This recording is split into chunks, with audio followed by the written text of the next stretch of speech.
Hello everyone, and welcome back to Mr. Sleepy Crime. I know many of you enjoy listening to these stories as you fall asleep. So before you drift off, I'd love for you to leave a comment letting me know where in the world you're tuning in from.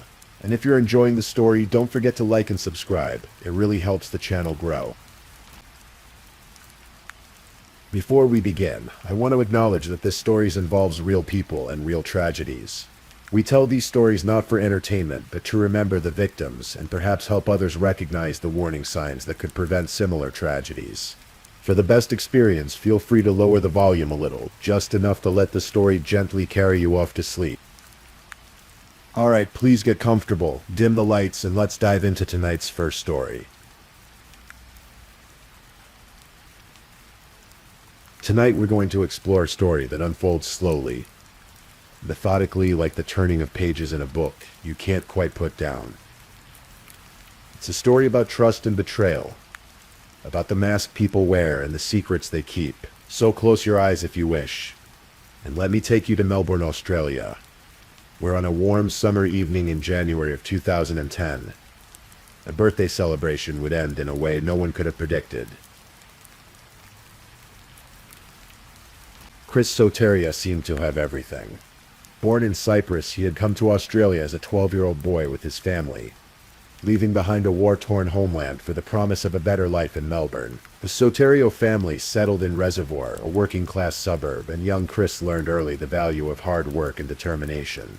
By the time he reached his 40s, Chris had transformed himself into the embodiment of the Australian dream. He was a successful engineer and businessman, working on prestigious projects, including infrastructure for the 2000 Sydney Olympics. His income had grown to $600,000 a year. He drove fast cars, wore designer clothes, and took his family on luxury holidays. But more than the material success, Chris was proud of his family. He had 3 children, including a set of twins, and by all appearances, a loving marriage to his wife, Vicky. Vicky Soterio was beautiful, attentive, and seemed devoted to her husband.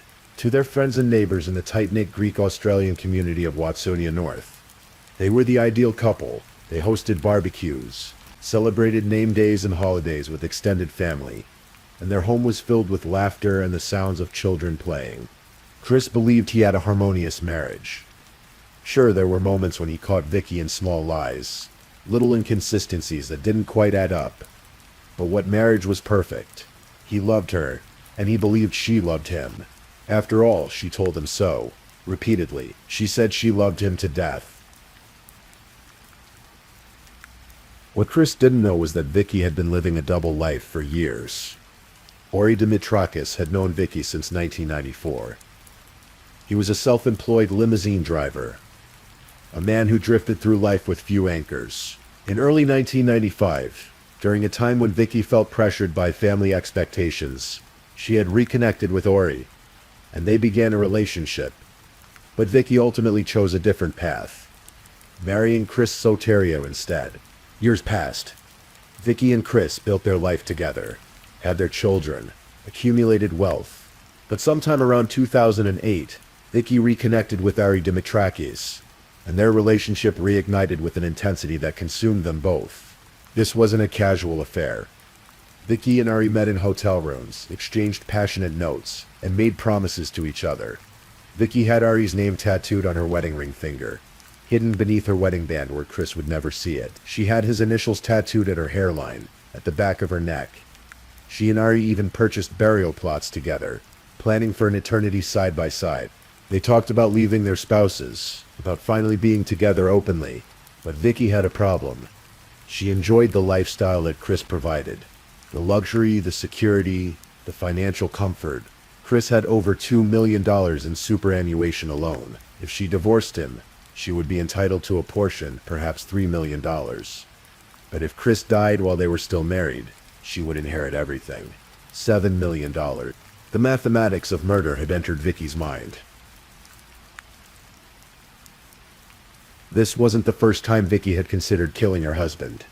Years earlier, in 2005, Vicky had been having an affair with another man, Tony Alexovsky.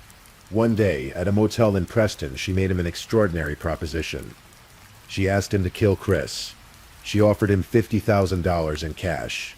Tony thought she was joking, He laughed it off, uncomfortable but not quite believing she was serious. When he realized she meant it, he refused. Shortly after that conversation, Vicky ended their affair, but the seed had been planted in her mind, and it would grow over the following years until it consumed her completely. On the evening of January 2nd, 2010, Vicky organized a surprise party for Chris's 44th birthday. She booked a table at Alpha Waziri, a popular Greek restaurant on Brunswick Street in Fitzroy, one of Melbourne's most vibrant neighborhoods. Friends and family gathered to celebrate. There was food, wine, laughter. It was exactly the kind of celebration Chris loved, surrounded by the people who mattered most to him. Throughout the evening, Vicky was attentive and affectionate. She kept promising Chris that the night would end with a special surprise. She was playful, teasing, saying over and over that he was going to get lucky tonight, that she had something wonderful planned. Chris was happy. He had no reason to suspect that anything was wrong. But earlier that day, before the party, Vicky had met Ari Dimitrakis in a park. She handed him something wrapped in a towel. It was a knife, a kitchen knife that Chris himself had given Vicky as a Christmas present years earlier. Vicky looked at Ari and said simply, "See you tonight." Ari took the knife. He later claimed he had taken too many pills that day, that he was in a fog, that he couldn't remember what happened next. But that's not quite true. He knew what he was supposed to do. He knew where to wait. After the party ended, Chris and Vicky walked back toward their car. They were laughing, hugging, reminiscing about what a beautiful evening it had been. Chris felt warm with wine and friendship, completely unsuspecting, his arm around his wife. They turned down a side street in Fitzroy. It was darker there, quieter. And then someone grabbed Chris from behind. He felt hands on his jacket collar, pulling him backward. Before he could react, before he could even understand what was happening, he felt something cold against his throat. A blade. It moved across his neck in one swift, deep motion. Then came the stabbing. Once, twice, 3 times, 4, 6, 7 times. The knife plunged into his chest, his torso, his abdomen. Chris would later say that in those moments he felt no pain. His body went into shock. He was aware of what was happening, but it felt surreal, like watching a scene from a movie in which he was somehow the main character. He saw Vicky standing nearby, watching. He didn't understand why wasn't she helping. Why wasn't she screaming? The attacker ran off into the night. Chris staggered, his hands going to his throat. Blood was pouring from the wound, hot and fast. His white shirt was turning red. His legs felt weak. And then, by extraordinary chance, 2 off-duty doctors happened to be walking past. They saw Chris, saw the blood, and immediately rushed to help.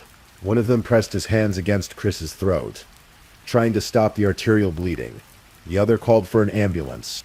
Those 2 doctors, in the right place at the right time, saved Chris Soteria's life in those crucial first minutes. Without them, he would have bled out on that Fitzroy street before the ambulance could arrive. At the hospital, Chris's condition was catastrophic. He had been stabbed 7 times. His throat had been slashed so deeply that both sides had to be stitched back together.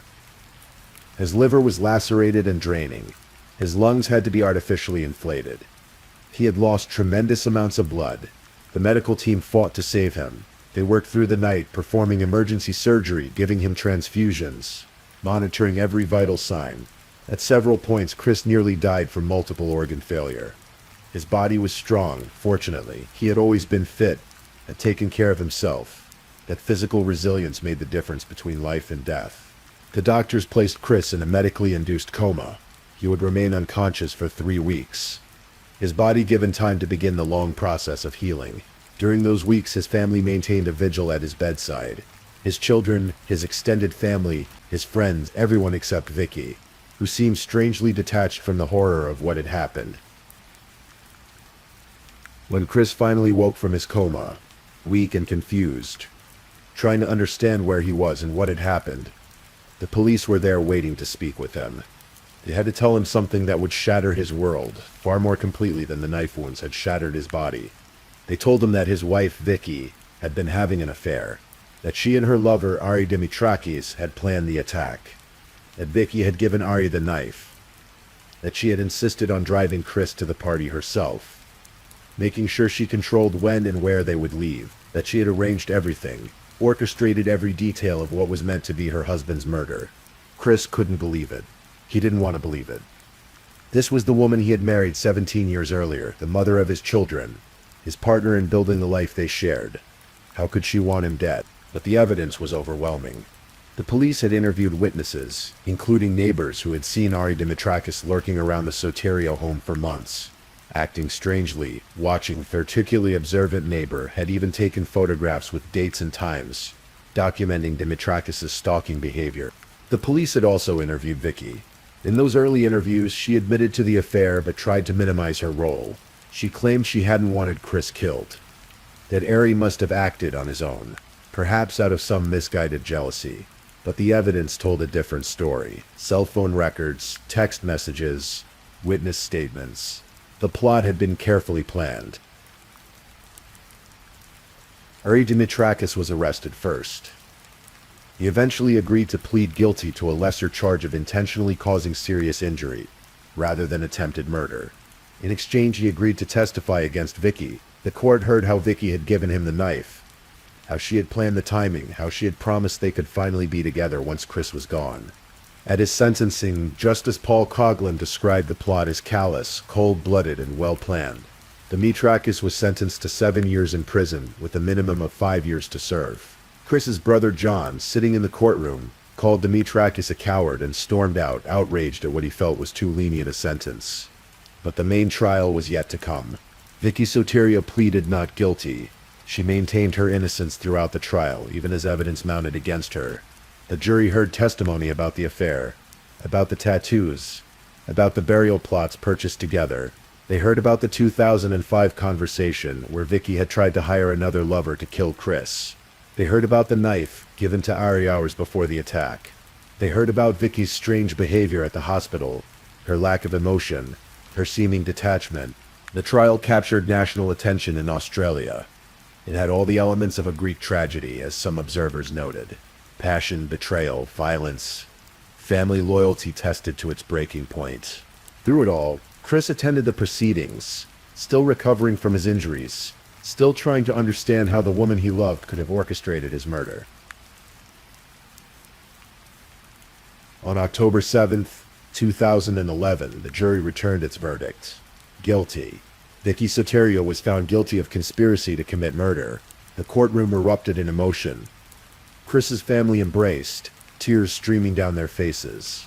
Vicky showed little reaction, sitting quietly with her parents beside her. At her sentencing, Justice Elizabeth Curtin spoke directly to Vicky. She told her that while she hadn't wielded the knife herself, she had intended Chris's death just as surely as if she had. She spoke about the profound sense of betrayal Chris must feel, knowing that his wife had tried to have him killed on his 44th birthday. Of all days, she noted that Vicky had shown highly manipulative conduct, and that if the plan had succeeded, 3 children would have been left without a father. Vicky Soterio was sentenced to 12 years in prison, with a minimum of 9 years before she would be eligible for parole. Outside the courthouse, Chris told reporters he was relieved the trial was over, so he could begin to move on. But he also said he still couldn't make sense of the whole tragic event. How could someone he loved, someone he trusted completely, want him dead? While Chris was recovering in the hospital during those early days, Vicky's family had gone to the Soterio home. They removed items worth approximately $100,000. Vicky herself withdrew $200,000 from their bank accounts. When Chris discovered these actions, it added insult to his injuries, both literal and figurative. Chris later sued Vicky for civil damages, seeking compensation for the psychological trauma, the medical costs, and the loss of his ability to work. He testified that the psychological shock was so severe that he could no longer maintain his previous level of professional engagement. The court eventually awarded him $2.4 million in civil damages, but collecting that money proved almost impossible. While Vicky was in prison, her family helped her transfer property assets into their names, attempting to shield the money from Chris's claim. He was forced to take legal action against Vicky's parents and her sister, seeking the money he was owed. The financial and legal battles would continue for years, adding layers of stress to an already devastating situation. Perhaps the most heartbreaking consequence of the crime was its impact on Chris's relationship with his eldest daughter.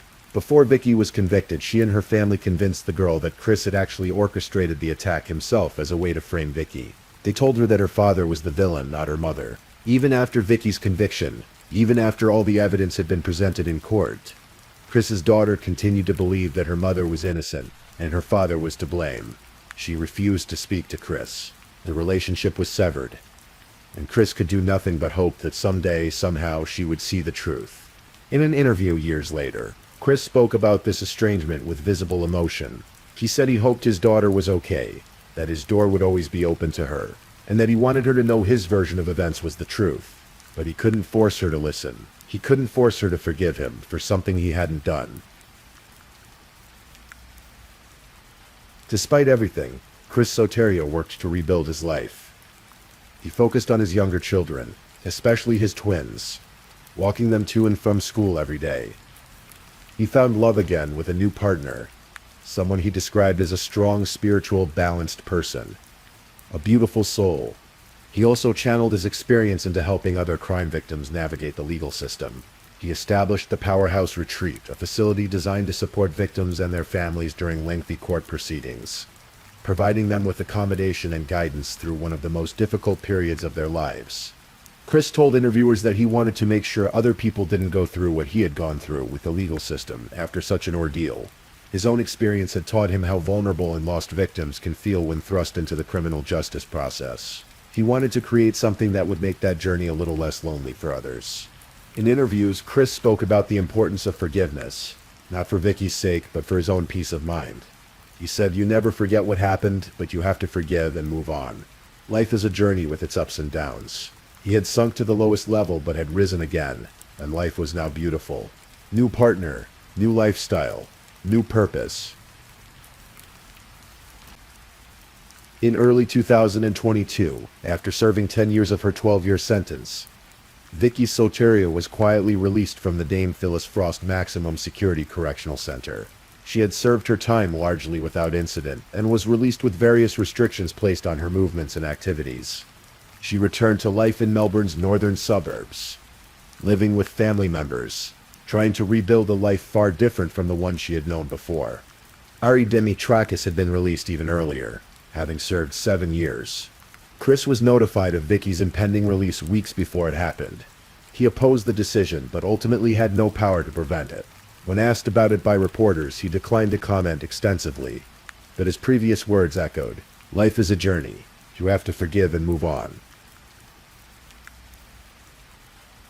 And so the story of Chris Soterio comes to its conclusion, though perhaps it's a story that has no real ending. The physical wounds healed, leaving scars that Chris would carry for the rest of his life.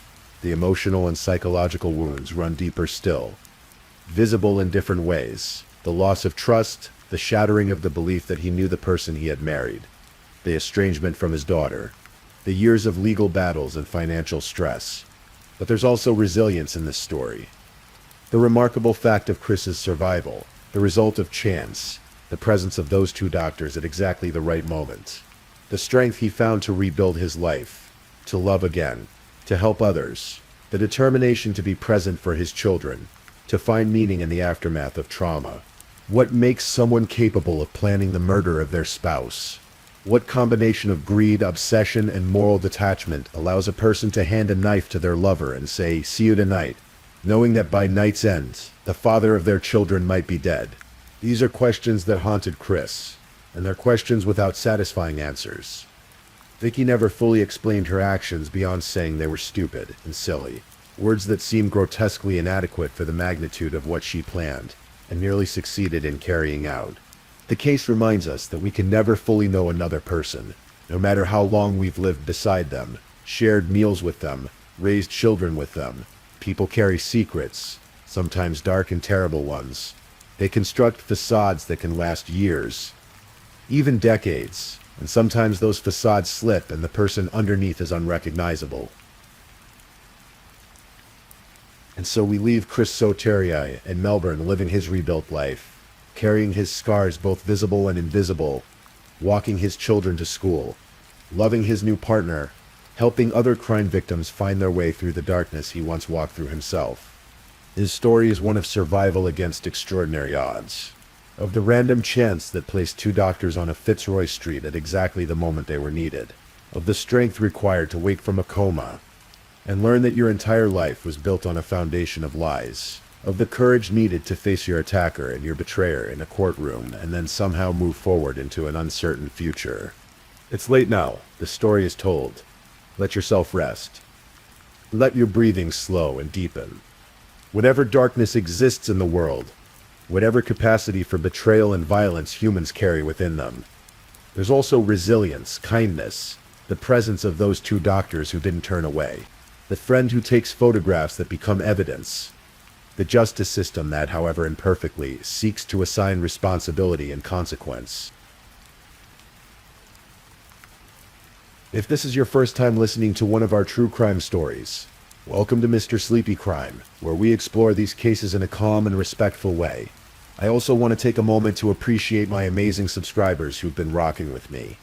Thank you so much for your continued support. If you're still awake and listening, don't forget to drop a comment. Let me know where you're tuning in from and the current time in your corner of the world. Or just say something to let me know you're still here. And if you haven't already, be sure to like this video and subscribe so you don't miss our next true crime stories for sleep. Now let's move on to our second story.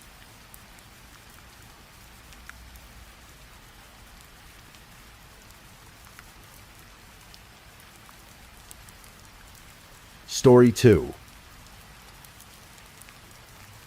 Tonight we'll walk together through the events surrounding Molly Watson, a woman who dreamed of her fairy tale wedding, only to have those dreams end on a dark country road just 48 hours before she was meant to say I do.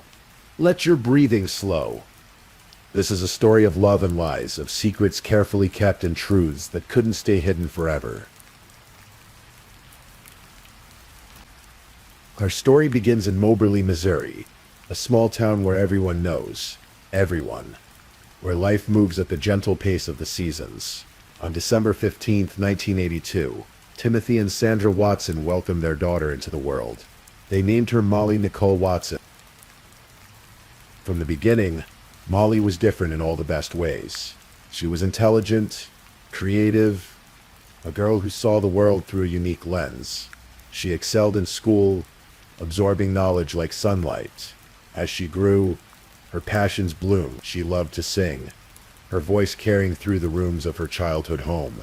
She loved creating costumes, elaborate and colorful, stitching together fabrics and imagination, and she loved documenting her life, recording video diaries on YouTube where she shared her thoughts, her dreams, her authentic self with anyone who cared to listen.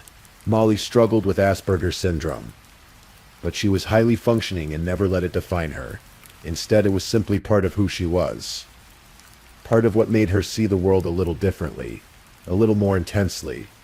She had a son, Declan, whom she adored. He was her world, the center of her universe, and she made sure he knew it every single day.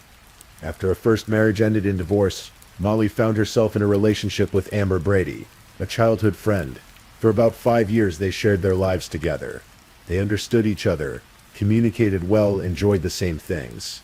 It simply clicked. But like many relationships, this one eventually ran its course, ending in a way that left both women moving forward separately.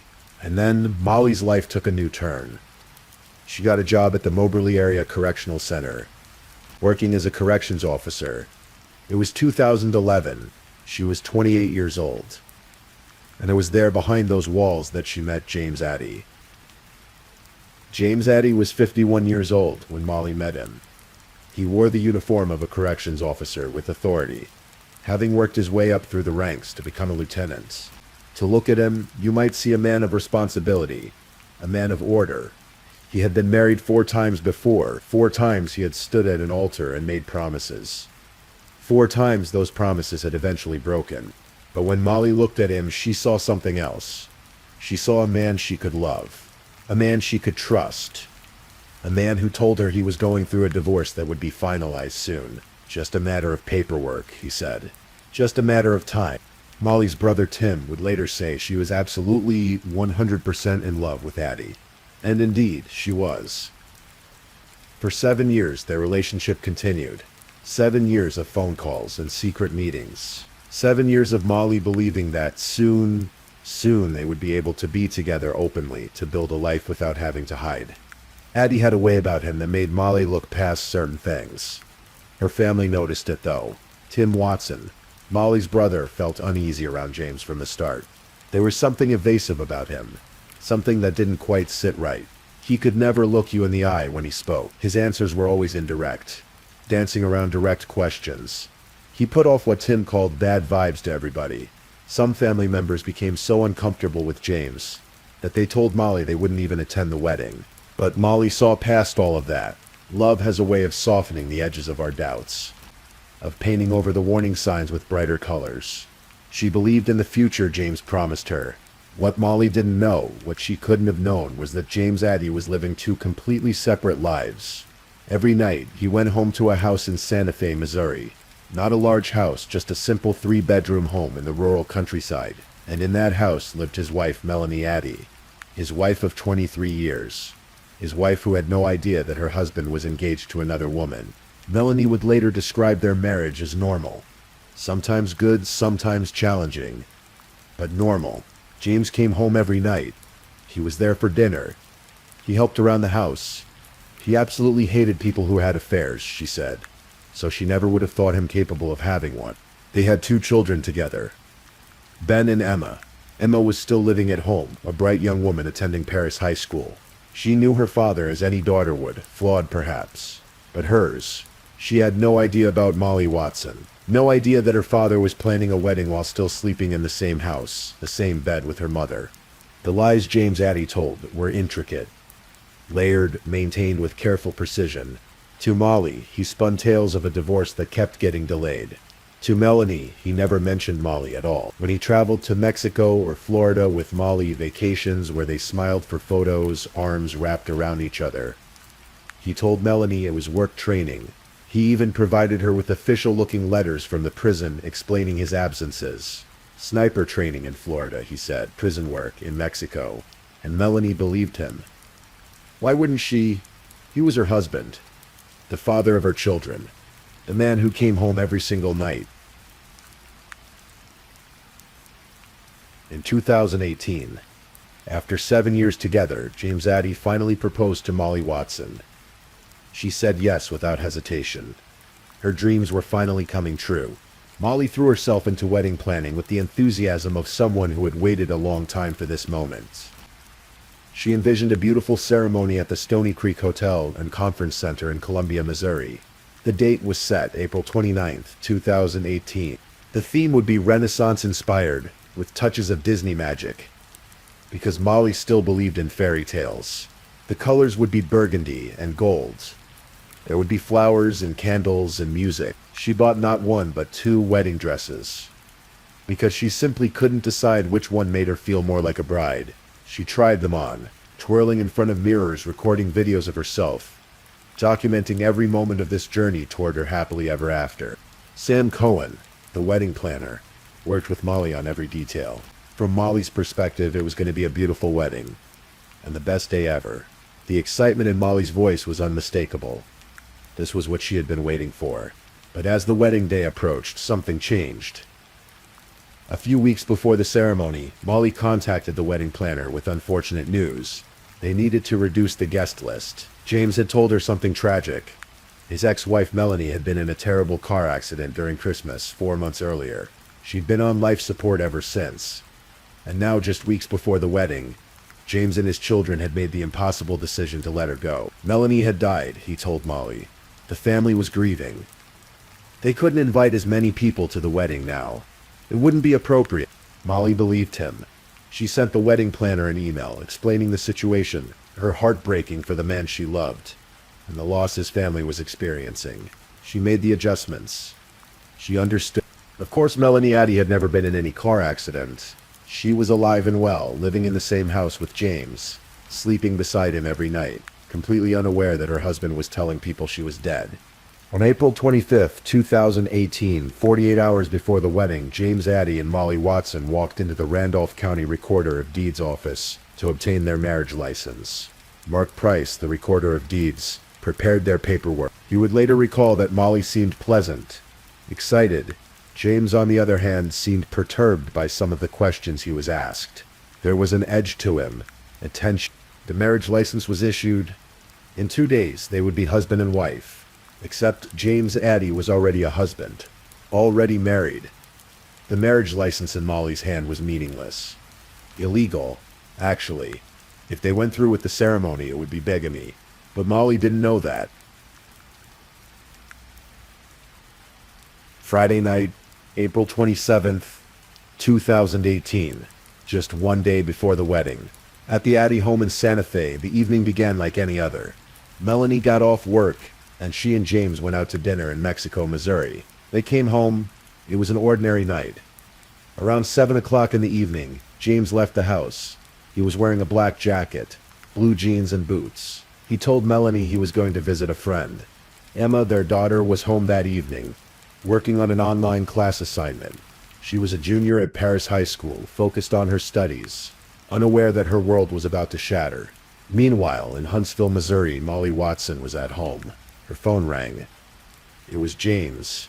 They talked as she got into her car. The phone records would later show that they stayed on the call as she drove. As she navigated the dark country roads leading out of town, they were still on the phone as she turned onto Route M, as she crossed Highway 151, as she drove toward a remote area near Middle Grove, a place where a creek crossed the road, where the trees grew thick and the darkness was absolute. This was their plan, it seemed, to meet here, in this isolated place. Perhaps James told her he wanted to see her before the wedding. Perhaps he said he had a gift for her, or that he needed to tell her something important. We don't know what words passed between them during that drive. We only know that Molly trusted him completely. She was driving to meet the man she would marry in just over 24 hours. The area where she stopped was desolate. A low-water creek crossing, the kind of place you'd only know about if you lived locally. The kind of place where, if you wanted to be alone, you could be completely, utterly alone.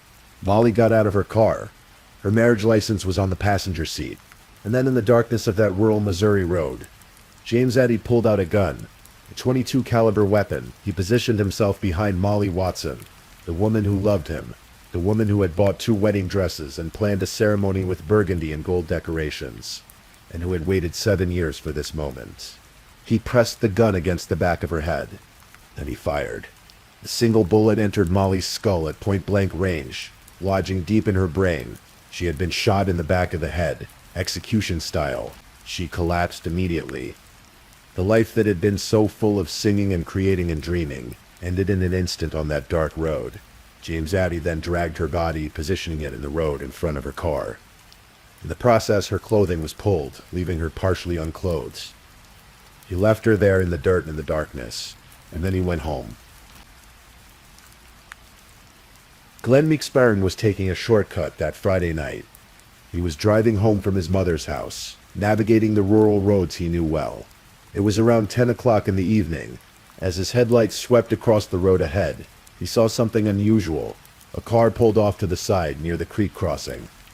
Then, as he got closer, his headlights illuminated something that made his heart stop. A body, a woman, lying in the road. When I saw her, I swear my heart stopped. I could tell she wasn't moving. McSparren would later recall. He immediately called 911. The operator instructed him to check for a pulse, but Glenn already knew. I looked in her eyes and I could tell that she was gone. But here's something crucial. About 30 minutes before Glenn McSparren discovered Molly's body, he had driven past this same spot, and he had seen someone, a man, standing by the road. The man seemed to be acting strangely, suspiciously. McSparren drove on, thinking little of it at the time. Only later would he realize what he had witnessed. When the Monroe County Sheriff's Department arrived at the scene, they found Molly Watson, 35 years old. 1 day before her wedding, she was still wearing her engagement ring. This was not a robbery. In her car, they found the marriage license. The groom's name, James Addy, address Santa Fe, Missouri. The officers knew what they had to do. Someone had to notify the groom that his bride-to-be had been killed. It was around 2:20 in the morning when Missouri Highway Patrol Master Sergeant Bradley Ream drove to the address listed on the marriage license. He knocked on the door of the Addy home. James Addy answered. Sergeant Ream began to explain about Molly Watson, about the tragedy that had occurred. And then, from a side room, a woman appeared. I asked who she was, and she said, "I am his wife." And he said she was his wife. Ream later testified. The officer was stunned. The groom was already married, had been married for 23 years, to be exact. Melanie Addy stood there in her own home, learning for the first time that her husband had been in a 7-year relationship with another woman, that he had planned to marry this woman the next day, that this woman was now dead. The investigation began immediately. James Addy told investigators that on the evening of April 27th, he had gone to visit a friend, but the friend wasn't home, so he had driven around for a while before returning home.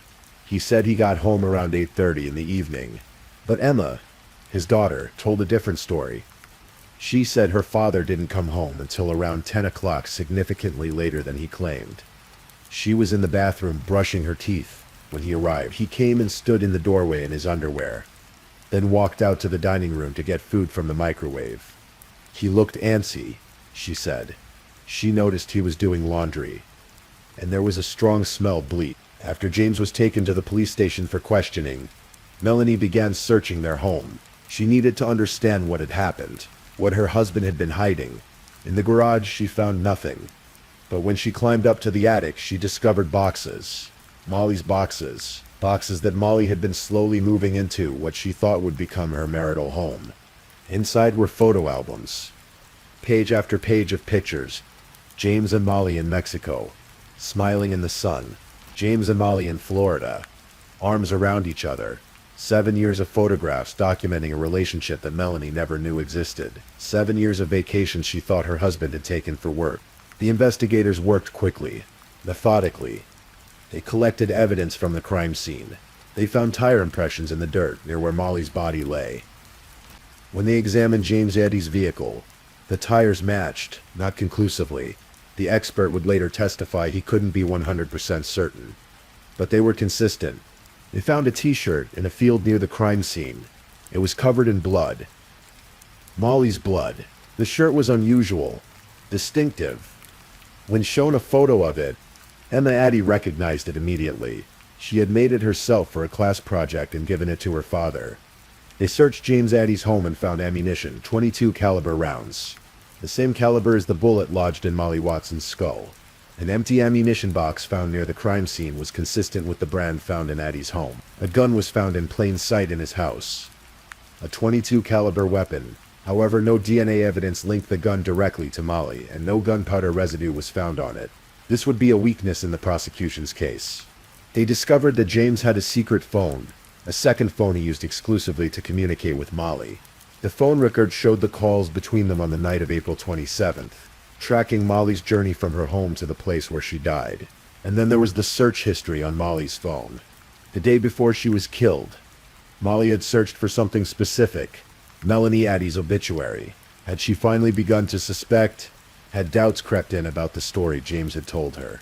We'll never know. But she had searched for proof that the woman James claimed was dead had actually died.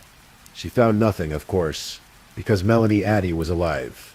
On April 28, 2018, less than 24 hours after Molly's body was discovered, James Addy was arrested and charged with first-degree murder, an armed criminal action. In the days that followed, Molly's family prepared for a funeral instead of a wedding. The venue that should have been filled with joy and celebration instead held grief and disbelief. Molly's brother, Tim, struggled to comprehend what had happened. Their parents, Timothy and Sandra Watson, were shattered. Molly's son, Declan, had lost his mother. The woman who had loved him more than anything in the world was gone. Melanie Addy filed for divorce. After 23 years of marriage, she learned that the man she shared her life with was a stranger. She later told the press that James was a pretty selfish person. He could be controlling and intimidating. He could be challenging. When asked if she thought he was capable of murder, she said it seemed like something he would do to fix a problem. Emma Addy, their daughter, never spoke to her father again after his arrest. The man she had known her entire life had killed someone, had been living a lie, had destroyed not just one family, but two. The case took 3 years to come to trial. 3 years of delays, of venue changes, of a pandemic that slowed the wheels of justice. Finally, in April 2021, 3 years to the month after Molly's death, James Addy sat in a Cole County courtroom to face a jury of his peers. The prosecution's case was built on circumstantial evidence, piece by piece constructing a picture of guilt. They presented the phone records showing James and Molly on the phone as she drove to her death. They showed the tire impressions from the crime scene that were consistent with James's vehicle. They brought forward the bloody t-shirt, with Emma's tearful testimony that she had made it for her father. They displayed the ammunition found in James's home, connecting it to the mullet that killed Molly. They called Melanie to the stand. She testified about the night of the murder, about James leaving around 7 and returning home late. She testified about finding the photo albums in the attic, about the 7 years of lie. Emma testified too, with her father watching, tears in his eyes. She told the jury about the night he came home late, about the smell of bleach, about his anxious demeanor. It was a moment of profound tragedy. A daughter testifying against her father in a murder trial. 2 inmates who had been in jail with James while he awaited trial testified that they had asked him about his high bail. According to their testimony, James allegedly responded that he had put someone face down in a ditch. The defense would argue these inmates couldn't be trusted, that they had reasons to lie. The wedding planner testified about Molly's excitement, about the email regarding James's supposedly deceased wife, about a bride who was planning what she believed would be the best day of her life.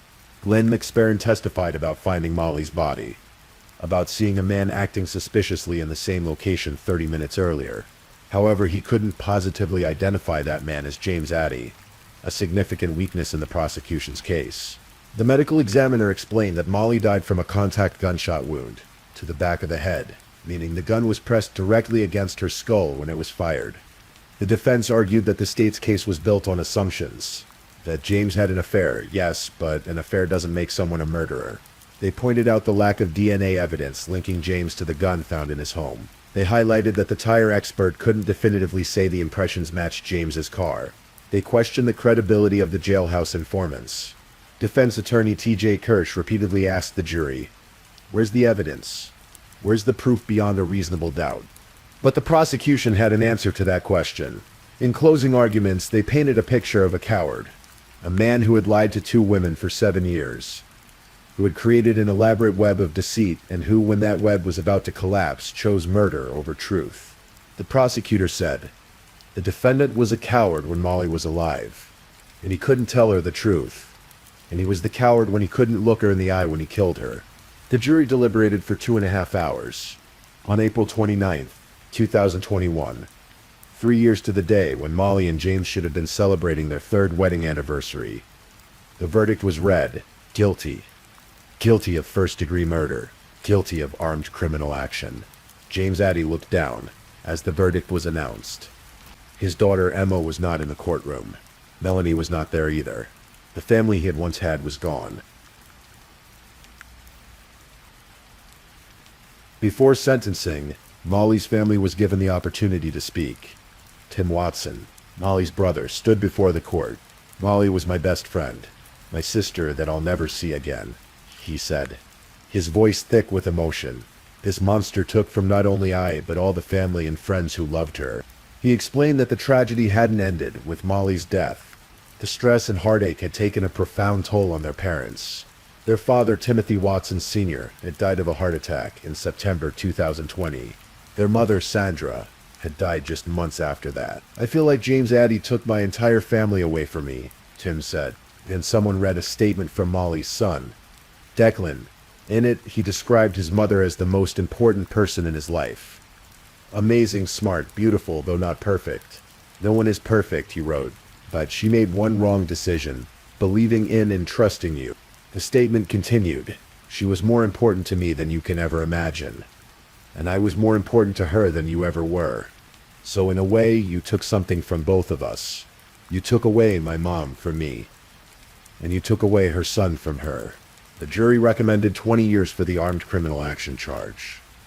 For the first-degree murder conviction, the judge would decide the sentence. On July 12, 2021, James Addy was sentenced to life in prison without the possibility of parole, plus 10 additional years. Before being led away, James Addy asked to make a statement. He stood and read aloud a love letter he had written to Molly. He professed his love for her, said how much he missed her, how he wished things had been different. He maintained his innocence, insisted he hadn't killed her, and asked for a new trial, claiming his defense attorney had been ineffective. The judge denied the request. Monroe County Prosecuting Attorney Tally Smith issued a statement. Justice has been served today. James Addy will never be released from prison in the state of Missouri. His actions destroyed two families, the family of his victim, Molly Watson, and his own. James Addy currently sits in a Missouri prison, serving his life sentence. He has filed appeals, still maintaining his innocence, but he remains behind bars, and there he will stay. Molly Nicole Watson was 35 years old when she died. She left behind a son who loved her, a brother who considered her his best friend, parents who cherished her, and friends who knew her as someone creative, unique and full of life. She was someone who sang, who made costumes, who documented her life in video diaries because she wanted to share herself with the world. She was someone who had been in love before, who had experienced heartbreak, and who had allowed herself to be vulnerable enough to love again. Her obituary stated simply, Molly loved her son and spending time with family. She will be greatly missed. The wedding that never happened would have been filled with burgundy and gold. There would have been music and laughter. Molly would have worn one of her two dresses. Finally having made her choice, she would have walked down an aisle toward a future she had dreamed about for 7 years. Instead, that future ended on a dark road in Middle Grove, Missouri, 48 hours before the wedding, killed by the very man she was supposed to marry. The case of Molly Watson reminds us of several truths. That trust is a precious thing, easily broken. That secrets, when kept long enough, become poison. That love, real love, never asks you to hide or to live half a life in shadows. And that sometimes the people we think we know best are the ones we don't know at all. As we come to the end of this story, let your mind settle. Let the details drift away like autumn leaves on water. Molly's story is tragic, yes, but she lived. She left behind a son and a brother who carry her memory. And James Addy, the man who took her life to preserve his lies, will spend the rest of his days behind bars. His double life collapsed into a single truth. He is a murderer, and justice, however imperfect, was served. If you're still awake and listening, check whether you've left your little goodnight comment. I always check your comments before I sleep too.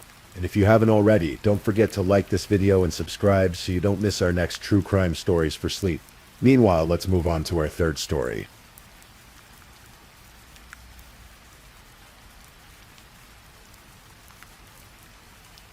Story 3. Tonight we journey into a story that unfolds slowly, like autumn leaves drifting to the ground. A story of ordinary lives in a small Illinois town, where beneath the surface of normalcy something dark was taking shape. Let the words wash over you as we explore the tragic case of Norman McCaster. It was late October in 2012. The air in central Illinois carried that crisp bite of approaching winter. Deer season had arrived and hunters were taking to the woods around Springfield, making their way through forests painted in browns and golds. On the 29th day of October, one such hunter was making his way home after a day in the field. He drove along the rural roads near Mechanicsburg, a quiet community where everyone knew their neighbors. As he passed by a creek, something caught his eye near the water's edge. At first glance, it looked like a deer carcass, perhaps left behind by another hunter. But something about it didn't sit right with him. The shape seemed wrong somehow. Still, he continued driving home, trying to shake the uneasy feeling. That night, lying in bed, the image kept returning to his mind. By morning, he couldn't ignore his instinct any longer. He called the authorities. When Sangamon County Sheriff's deputies arrived at the creek, they found something that would haunt them for years to come. What the hunter had seen was not a deer. It was human remains. But these were not ordinary remains. The body had been dismembered with surgical precision. The head was gone, the hands were missing, the feet had been removed. All that remained was a torso, abandoned in the quiet woods like discarded refuse. Chief Deputy Joe Roche arrived at the scene. In his more than 20 years in law enforcement, he had seen many things, but this was different. The brutality of it, the calculated nature of the dismemberment, spoke of something deeply disturbing. "We do not see this type of crime in Sangamon County," he would later say. The immediate assumption was that this had to be gang-related, drug-related, the work of organized criminals from outside their peaceful community. The coroner began the difficult work of trying to identify the victim, without a head, without hands, without any identifying features. It seemed like an impossible task. Someone had gone to great lengths to make sure this person could never be identified. But they had made one crucial mistake. Near the body, about 30 feet away, investigators found 2 receipts. They were from Walmart. The items purchased included a reciprocating saw, cleaning supplies, and plastic sheeting. The receipts were dated the same day the body was believed to have been dumped. It was a small clue, but it was something, a thread they could pull. While investigators worked to trace those receipts, let me tell you about a young woman named Juatasha Denton. In many ways, she seemed like the embodiment of the American dream. Born in 1988 in Illinois, she had grown up attending church regularly, surrounded by family and friends who knew her as sweet, genuine, and dedicated. In high school, Juatasha excelled. She was an honors student, the kind of young woman teachers pointed to as an example. She had plans, ambitions, a future that stretched bright before her. Her friends described her as someone who never failed at anything. Failure simply wasn't in her vocabulary. At school, she met a boy named Norman Raymel McCaster. Norman was born on June 18, 1990, and those who knew him described him as a wonderful young man with a kind heart. He and Jutasha were high school sweethearts, the kind of couple that made people smile. Young love blooming in the halls of an Illinois high school. Norman joined the Army National Guard, serving his community and country with pride. His father, Marcel, was incredibly close to him. They had the kind of relationship where they spoke nearly every day, where Norman would never make a decision without talking it through with his dad first. Juatasha and Norman's relationship grew serious. They decided to get married, standing before their families and promising to love each other through whatever came. Juatasha was 22 years old. Norman was also 22. They moved to Springfield together, starting their new life as husband and wife. Juatasha enrolled at the University of Illinois Springfield, continuing her education while Norman served in the National Guard. To their neighbors, to their community, they seemed like any other young couple navigating the early years of marriage. They attended church. They went about their daily routines. Nothing seemed amiss, but beneath this surface of normalcy, something was shifting. Back at the crime scene, investigators were making progress. The Walmart receipts they'd found were traced to a credit card. When they ran the name on that card, they found themselves staring at something unexpected. The card belonged to Juatasha Denton McCaster, a college student, a church-going young woman with no criminal history, someone who had recently moved to the area with her husband. It seemed impossible that someone like her could be connected to such a brutal crime. Investigators decided to look deeper. They discovered that Juatasha's husband, Norman McCaster, had recently missed a mandatory National Guard drill. For someone as dedicated as Norman, someone who took his service seriously, this was highly unusual. They tried to contact him, but there was no response. Detectives decided to pay Juatasha a visit. When they knocked on her door, she greeted them with a smile. She invited us into her house, was very genuine. Sweet, asking us if we wanted something to drink. Sergeant Vest would later recall. They sat on her couch, and she seemed completely at ease. When they asked about Norman, Juatasha explained that he had left. She told them that their marriage had been struggling because of Norman's drug addiction. She said he had gone off with some people from St. Louis, drug users who had come to take him away. She didn't know what kind of car they drove. When asked what Norman had taken with him, she said simply, just the clothes on his back. She hadn't reported him missing. She hadn't called his family. She hadn't seemed worried at all. The detectives left her house, but something felt wrong. They decided to speak with Norman's father, Marcel. When they told him that Norman had supposedly run off with drug users, Marcel's reaction was immediate and certain. "You must not know my son and the relationship me and him have," he told them. He's not going to run off without telling me or calling me. Marcel insisted his son didn't use drugs. The picture Giacha had painted didn't match the Norman that his family knew. The detective's suspicions deepened. They obtained a DNA sample from the National Guard and compared it to the remains found in the woods. The results came back as a match. The torso found by that hunter, dismembered and discarded, belonged to 22-year-old Norman Raymond McCaster, Tasha's husband. When Marcel received the call confirming his son's death, he later said it tore him. At first, investigators wouldn't tell him the manner of death. But when he arrived at the police station and they revealed what had been done to Norman, how his body had been cut apart and scattered, Marcel felt a rage he'd never known before. He wanted to hurt whoever had done this to his son. Even though all signs pointed to Tasha, investigators found it hard to believe. How could this petite, meek, mild-mannered woman with no criminal history have committed such a heinous crime? State's Attorney John Mulliser voiced what everyone was thinking. How could this young church-going woman have done this? But they couldn't ignore the evidence. They placed Tasha under 24-hour surveillance. They watched as she went about her normal life, shopping, going to class, seemingly unbothered by her husband's disappearance. One day, they watched as she took her trash to the curb. The moment it hit the curb, it became public property. Investigators moved in and seized the garbage bags. What they found inside was chilling.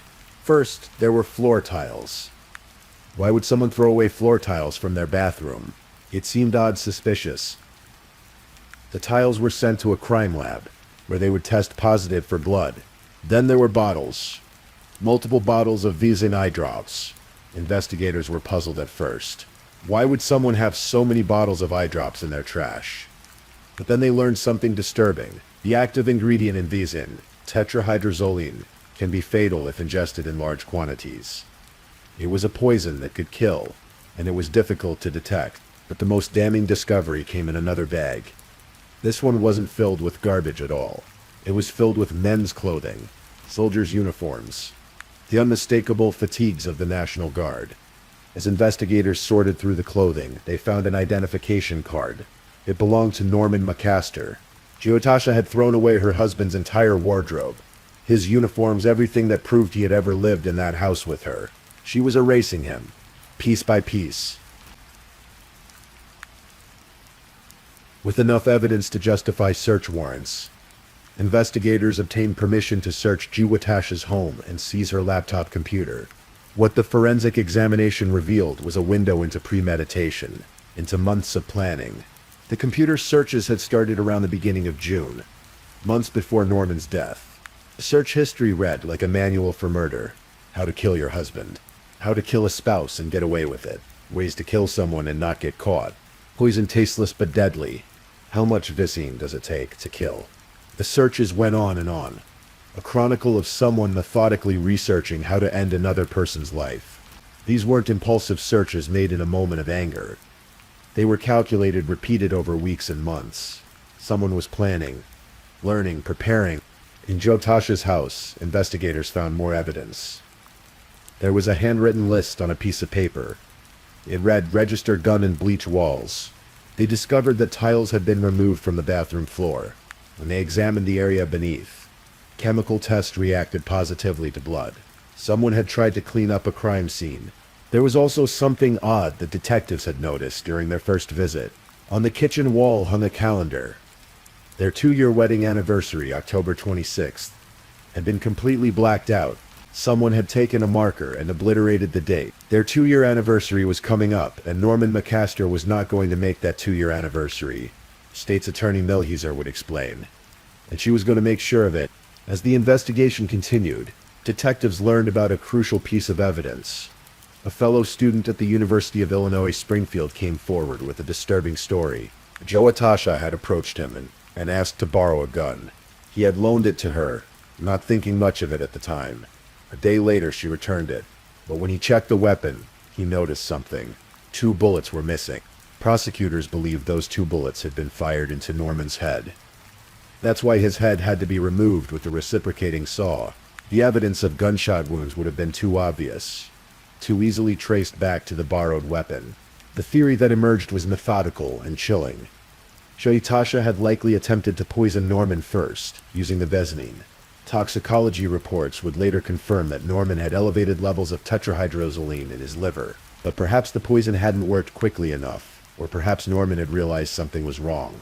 So she had used the gun, and then, in the bathroom of their home, she had used the reciprocating saw to dismember his body. Norman weighed over 200 pounds. In order to move him to transport him, she had to cut him into smaller pieces. Or perhaps, as prosecutors theorized, she was trying to make identification impossible by removing his head, hands, and feet. Anything that could be used to identify him through dental records or fingerprints. Investigators believed she had used a dolly to move the torso. Surveillance footage from various stores showed her purchasing all the supplies she would need. A saw, plastic sheeting, cleaning supplies, everything required for the grisly task ahead. Armed with overwhelming evidence, detectives brought Jyotasha in for questioning. They showed her the search warrants for her home and for a sample of her DNA. They made it clear this was a homicide investigation. Jyotasha seemed almost confused. "I mean, am I under arrest or something?" she asked. "Yup," the detective replied. "You're under arrest for the concealment of a homicide." On November 26th, 2012, Jyotasha Denton McCaster was formally charged with first-degree murder, dismembering a body, concealing a homicidal death, and obstructing justice. She was held on a $5 million bond. The community was in shock. This quiet, church-going student, this young woman who seemed to have everything going for her, was accused of murdering and dismembering her own husband. It didn't fit any profile, any expectation, but the evidence was undeniable. The trial began in early 2014. For days, the prosecution laid out their case, piece by damning piece. They presented the Walmart receipts that had been found near Norman's body. Store surveillance footage showed Jyotasha purchasing the reciprocating saw on the same day Norman was believed to have been killed. They presented evidence from the trash, the soldiers' uniforms, the floor tiles with traces of blood, the bottles of Bezinine that suggested an attempted poisoning. They showed the jury Jyotasha's computer search history, that months-long digital trail of someone researching murder. They called the fellow student who had loaned Jyotasha the gun, who testified that it came back missing 2 bullets. They presented testimony from the forensic toxicologist, who had found elevated levels of tetrahydrozoline in Norman's liver. Dr. Scott Denton, the pathologist who had performed the autopsy, testified that he couldn't determine the exact cause of death because he only had the torso to examine. Without the head, without being able to see if there were gunshot wounds or trauma to the skull.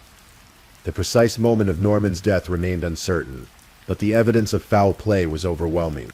Throughout the trial, Jyotasha maintained her innocence. She tried to use her faith, her church involvement, her clean record as a defense. But as many observers noted, going to church doesn't automatically make someone a good person. Actions speak louder than appearances. The defense argued that the evidence was circumstantial, that the blood tests weren't definitive, that there were other possible explanations, but the mountain of evidence was too high to climb. After more than 7 hours of deliberation, the jury returned their verdict on April 1st, 2014. Guilty. Guilty on all counts. First-degree murder, dismemberment of a human body, concealment of a homicidal death, obstruction of justice. On June 25, 2014, Jyotasha Denton McCaster stood before Judge Peter Kavanaugh for sentencing. The judge noted something significant. Even after being convicted, she had not shown remorse or accepted responsibility for what she had done. The judge sentenced her to 78 years in prison. 55 years for first-degree murder, 20 years for dismemberment, 3 years for concealment of a homicidal death. The sentences would run consecutively, meaning she would have to serve them one after another. State's Attorney John Milheiser addressed the court. This was a planned execution of her husband.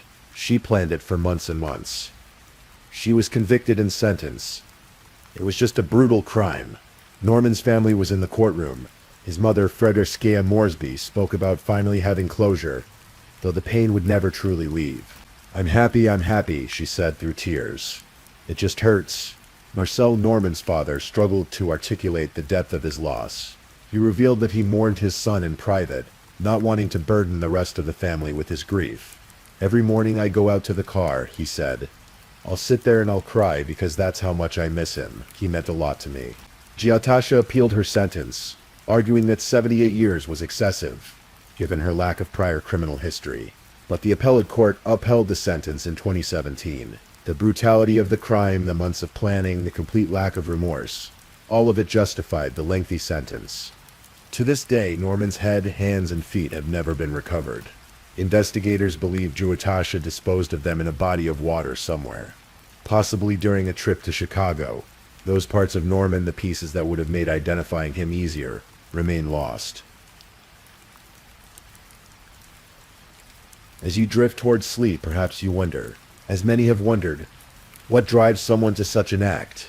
What makes a person who once promised to love and cherish someone then plan their methodical destruction?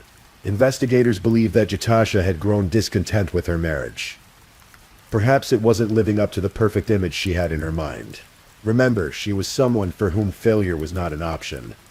Someone who always succeeded at everything she tried. When her marriage began to crumble, when that perfect life she had envisioned started to crack, something in her snapped. Instead of pursuing a divorce, instead of seeking counseling or simply walking away, she made a different choice. She chose to eliminate the problem entirely.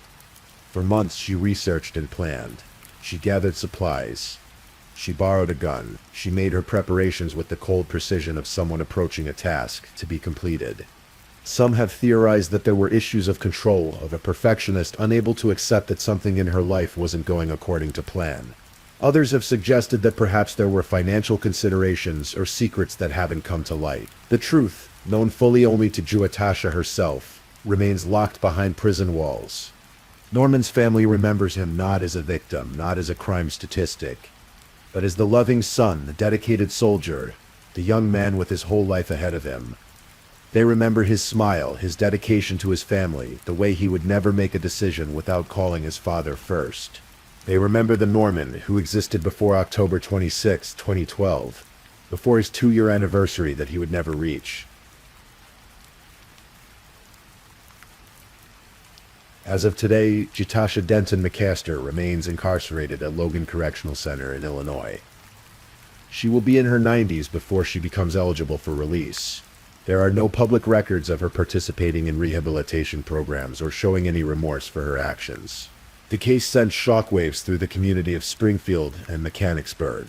It prompted discussions about domestic violence, about the hidden troubles that can lurk behind closed doors, about the importance of recognizing warning signs. It reminded investigators that evil doesn't always look like what we expect it to look like. Sometimes it wears the face of a college student, a churchgoer, someone with no criminal history and every advantage in life. The hunter who found Norman's remains that October day went back to his life. But the image of what he saw by that creek surely haunts him still. The detectives who worked the case, who sifted through trash and pieced together the puzzle, carry with them the memory of one of the most brutal crimes their county had ever seen. And Marcel Banks sits in his car some mornings and cries for his son, for all the conversations they'll never have, for all the moments that were stolen when someone decided that Norman McCaster's life was expendable. Let this story settle over you like a heavy blanket. Let it remind you that behind every headline, every crime statistic, there are real people whose lives were forever changed. Norman was real. His dreams were real. His love for his family was real. And in the end, despite all the planning, all the attempts to hide the evidence, all the lies and manipulations, the truth emerged. It always does. Justice may be slow, but it is persistent.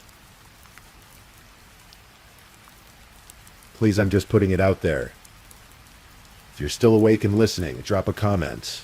Let me know where you're tuning in from, the time in your part of the world, or just say something to let me know you're still with me. And of course, if you haven't already, like this video and subscribe so you don't miss the next true crime story for sleep. Now, let's move on to our fourth story.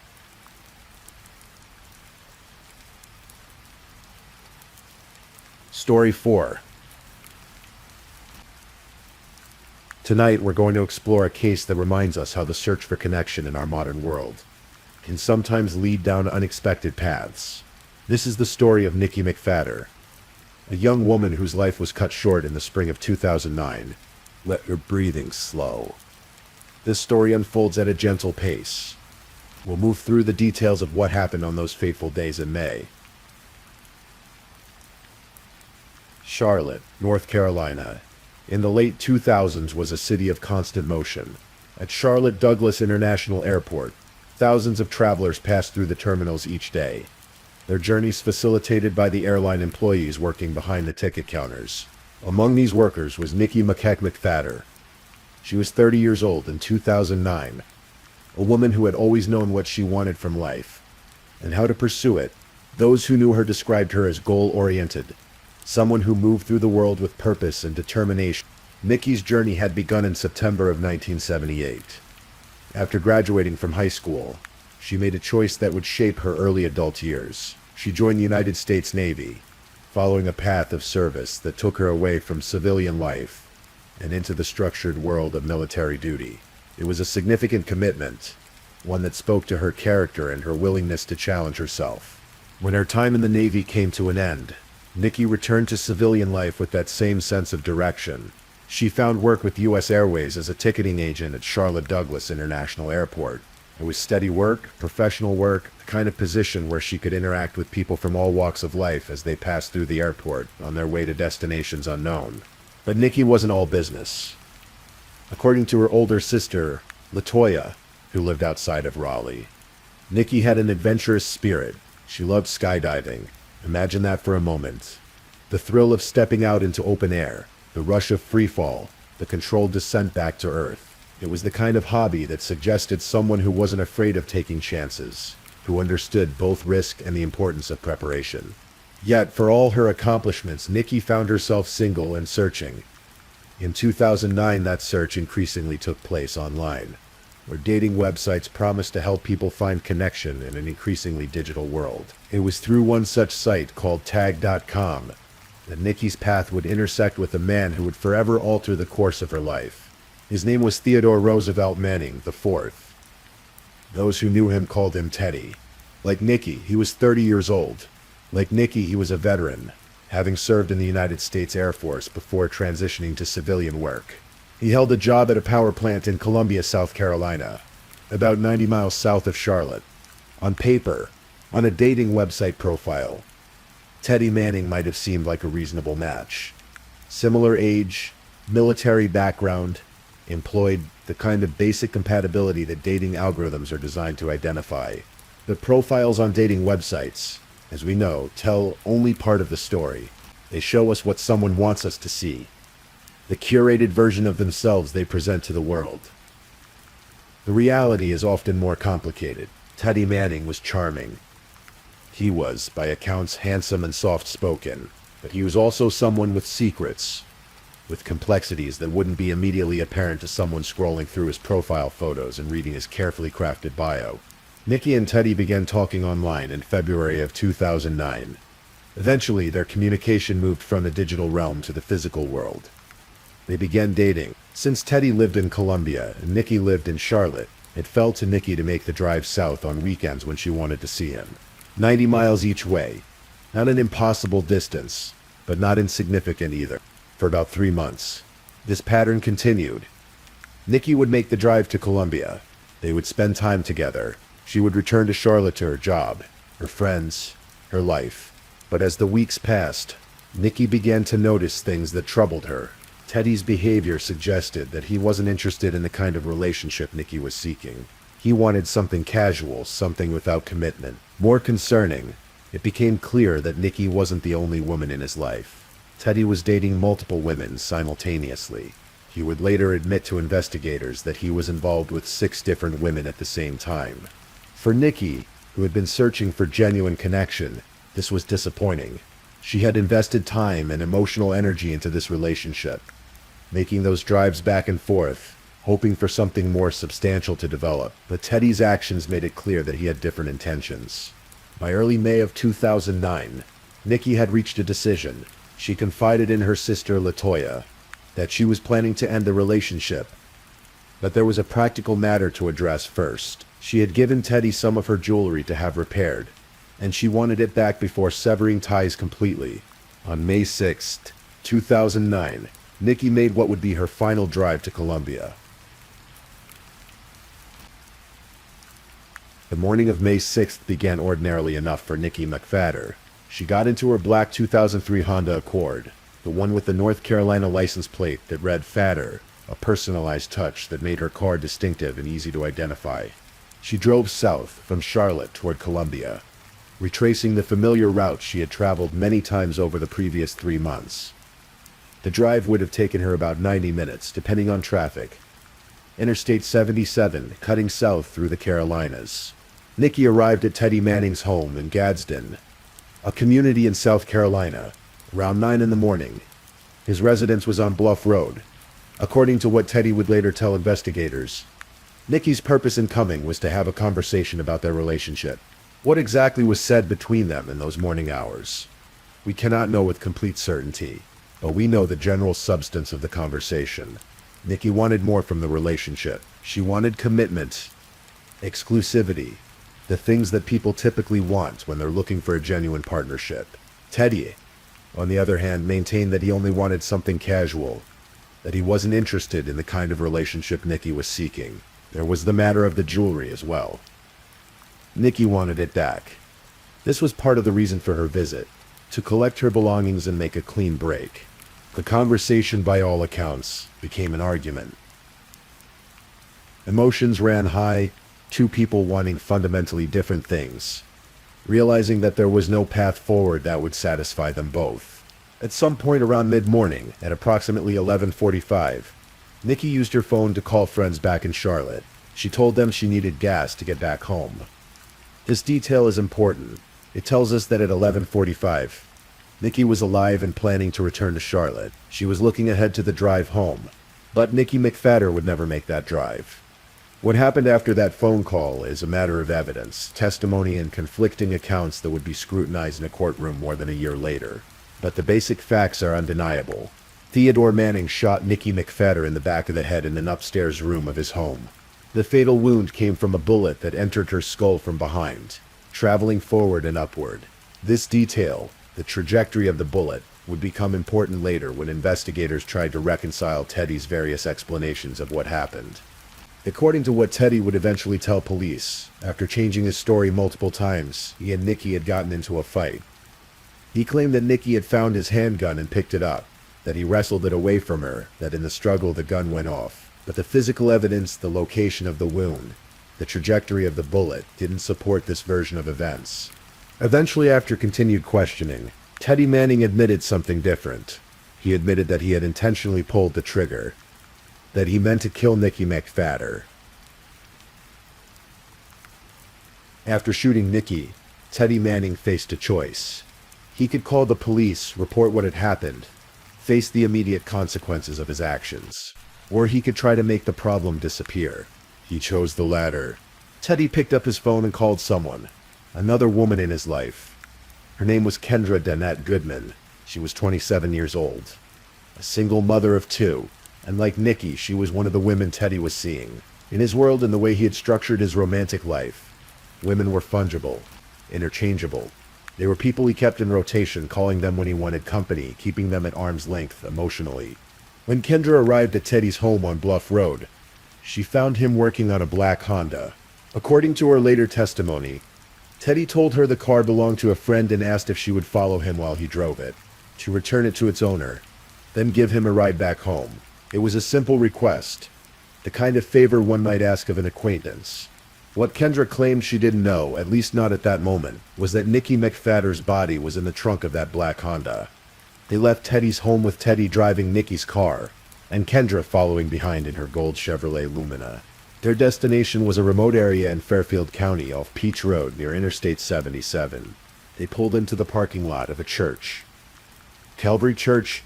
Kendra waited there while Teddy continued down an adjacent dirt road, driving Nikki's Honda deeper into the woods, away from the main road, away from casual observation.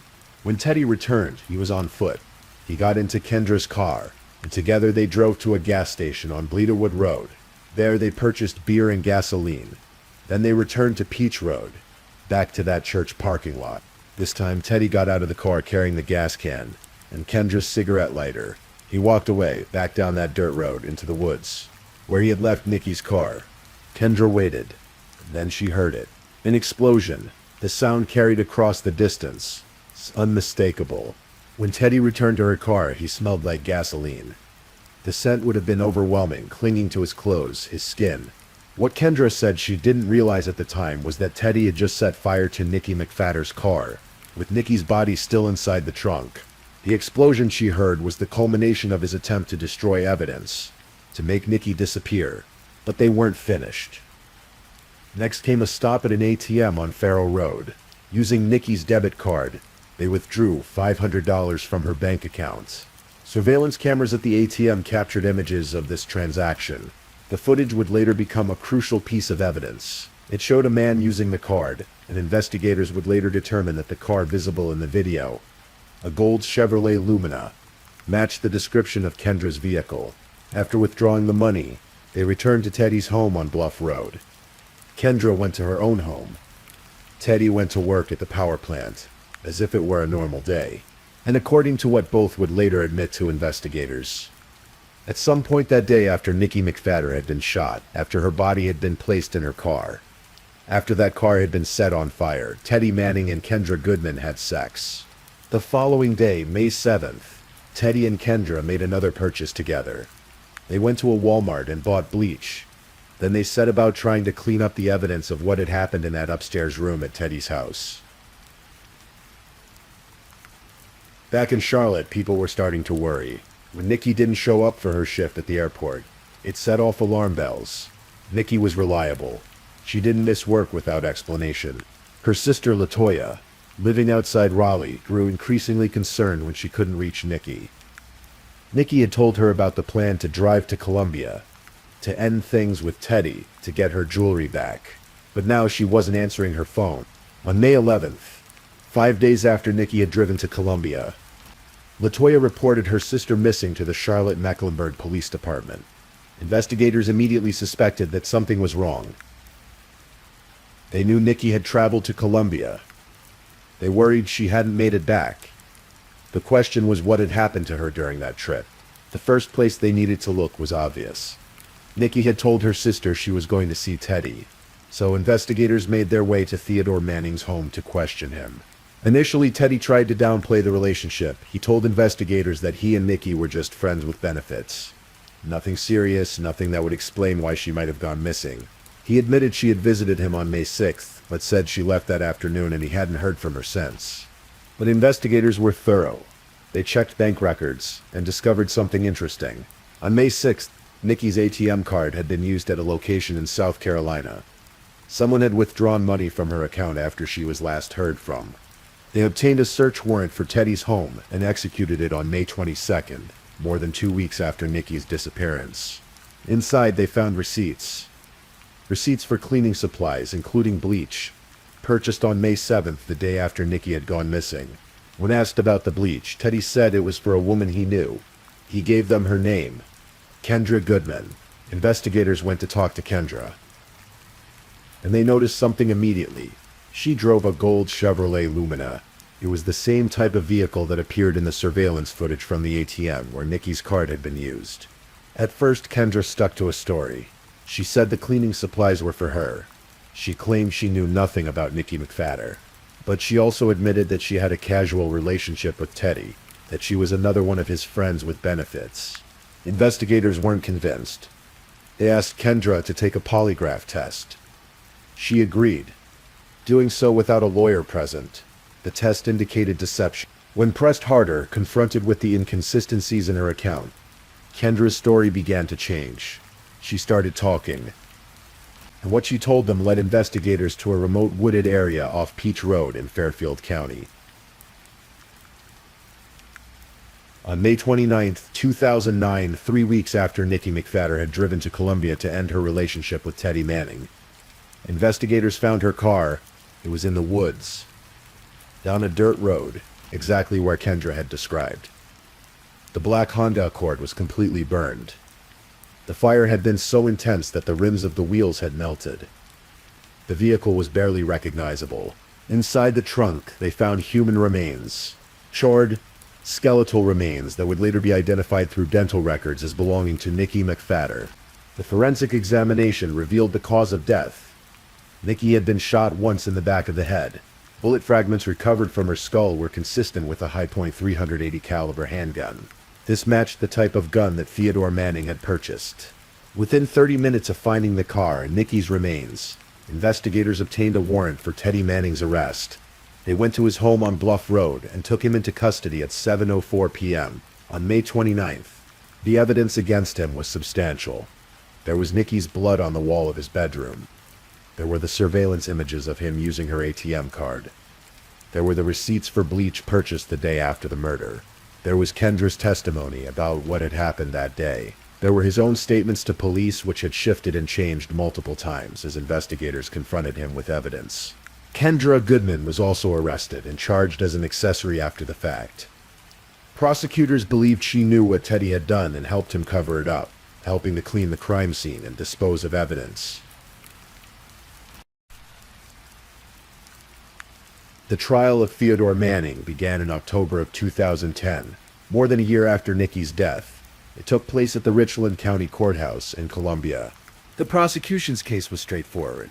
They argued that Teddy Manning had deliberately murdered Nikki McFadder, then engaged in an elaborate cover-up with the help of Kendra Goodman. They presented the physical evidence, the surveillance footage, the testimony of investigators who had worked the case. Kendra Goodman took the stand to testify against Teddy. She admitted she had lied to police 4 times during initial questioning. She said Teddy had coached her on what to say. But now she told the court she was telling the truth. She described following Teddy to Peach Road, waiting in the church parking lot, hearing the explosions, smelling gasoline on him when he returned. She said she was testifying because Nikki's family deserved to know the truth and needed closure. The defense's strategy was to argue self-defense. Teddy took the stand in his own defense, something defendants don't always do because it exposes them to cross-examination. He testified that the shooting was an accident, that Nikki had found his gun and picked it up, that he wrestled it away from her, and that during the struggle the gun went off. But the prosecution hammered at the inconsistencies. If it was self-defense, why had he tried to hide the body?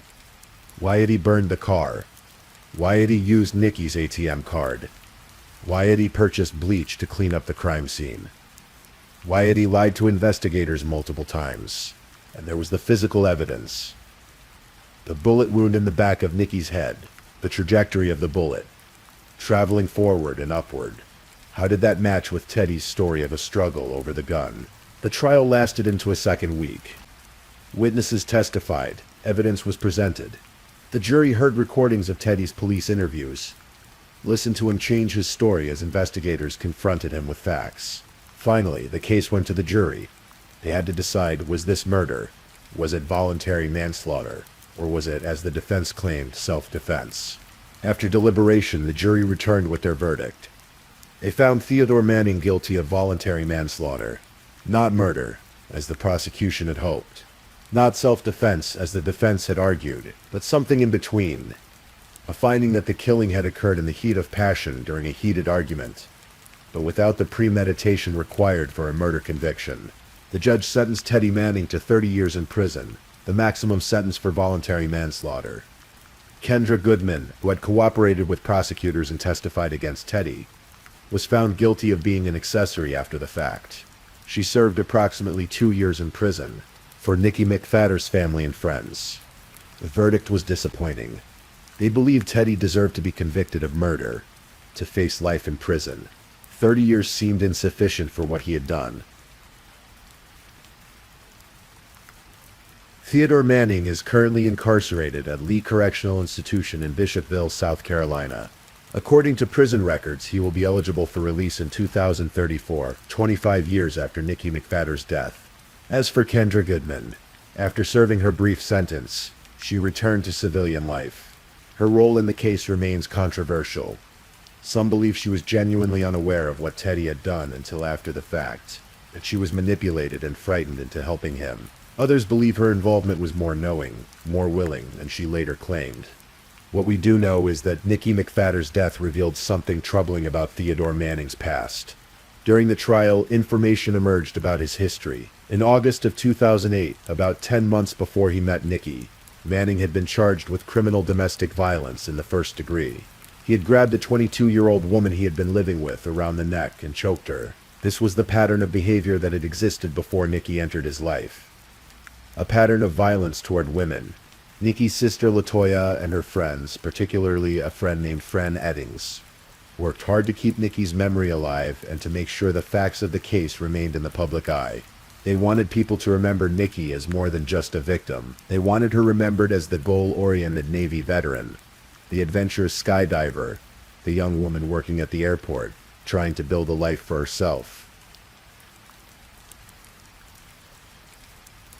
The story of Nikki McFadder is, at its heart, a story about trust misplaced.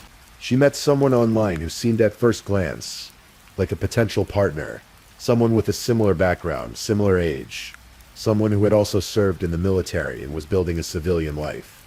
But profiles on dating websites don't reveal everything. They don't show you someone's capacity for violence. They don't tell you about past relationships that ended with police intervention. They don't reveal that the person on the other end of those messages sees relationships as casual, transactional, something to be managed and controlled. Nikki McFadder drove to Colombia on May 6, 2009 to end a relationship that wasn't working and to retrieve her belongings. It was a reasonable thing to do. The kind of thing people do all the time when relationships end. She had no way of knowing that Theodore Manning would respond the way he did. Sometimes in true crime, we look for lessons, for warnings, for ways to protect ourselves from similar fates. But the truth is that violence in relationships is notoriously difficult to predict. People who commit acts of domestic violence don't always show obvious signs beforehand. They can be charming, charismatic, seemingly normal. The violence emerges in moments of conflict, when control is threatened. When someone decides to leave. What happened to Nikki McFadder in that upstairs room in Theodore Manning's home on Bluff Road happened quickly. One moment she was planning her drive back to Charlotte. The next moment, her life was over. She was 30 years old. She had served her country. She had a job she showed up for reliably. She had friends and family who cared about her. She liked to jump out of airplanes on weekends, feeling the rush of freefall before pulling the ripcord and drifting safely back to Earth. All of that ended because Theodore Manning made a choice. A choice to pull the trigger. A choice to prioritize his own desire to avoid consequences over another human being's life. A choice to spend the hours after her death not turning himself in, not calling for help, but trying to erase evidence to make Nikki disappear. But Nikki McFadder didn't disappear. Her sister reported her missing. Investigators searched for her. They found her remains. They built a case. They brought charges, and Theodore Manning was convicted and sent to prison. It wasn't the outcome Nikki's family hoped for. They wanted a murder conviction, wanted life in prison, but it was accountability of a sort. It was a recognition that what Theodore Manning did was wrong, was criminal, was deserving of punishment. Please, if you're still awake, let's move on to our last story.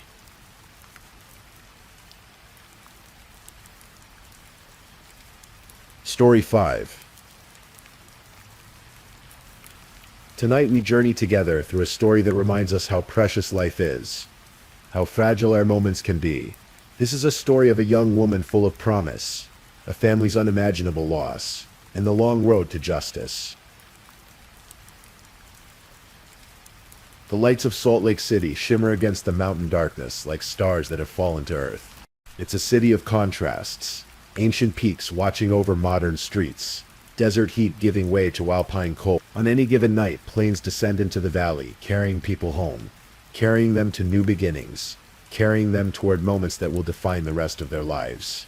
On the 17th of June 2019, in the deepest hours of the early morning, one such plane touched down at Salt Lake City International Airport. Among its passengers was a 23-year-old woman named Mackenzie Luke. She was returning from California, from her grandmother's funeral, from saying goodbye to a woman she had loved deeply.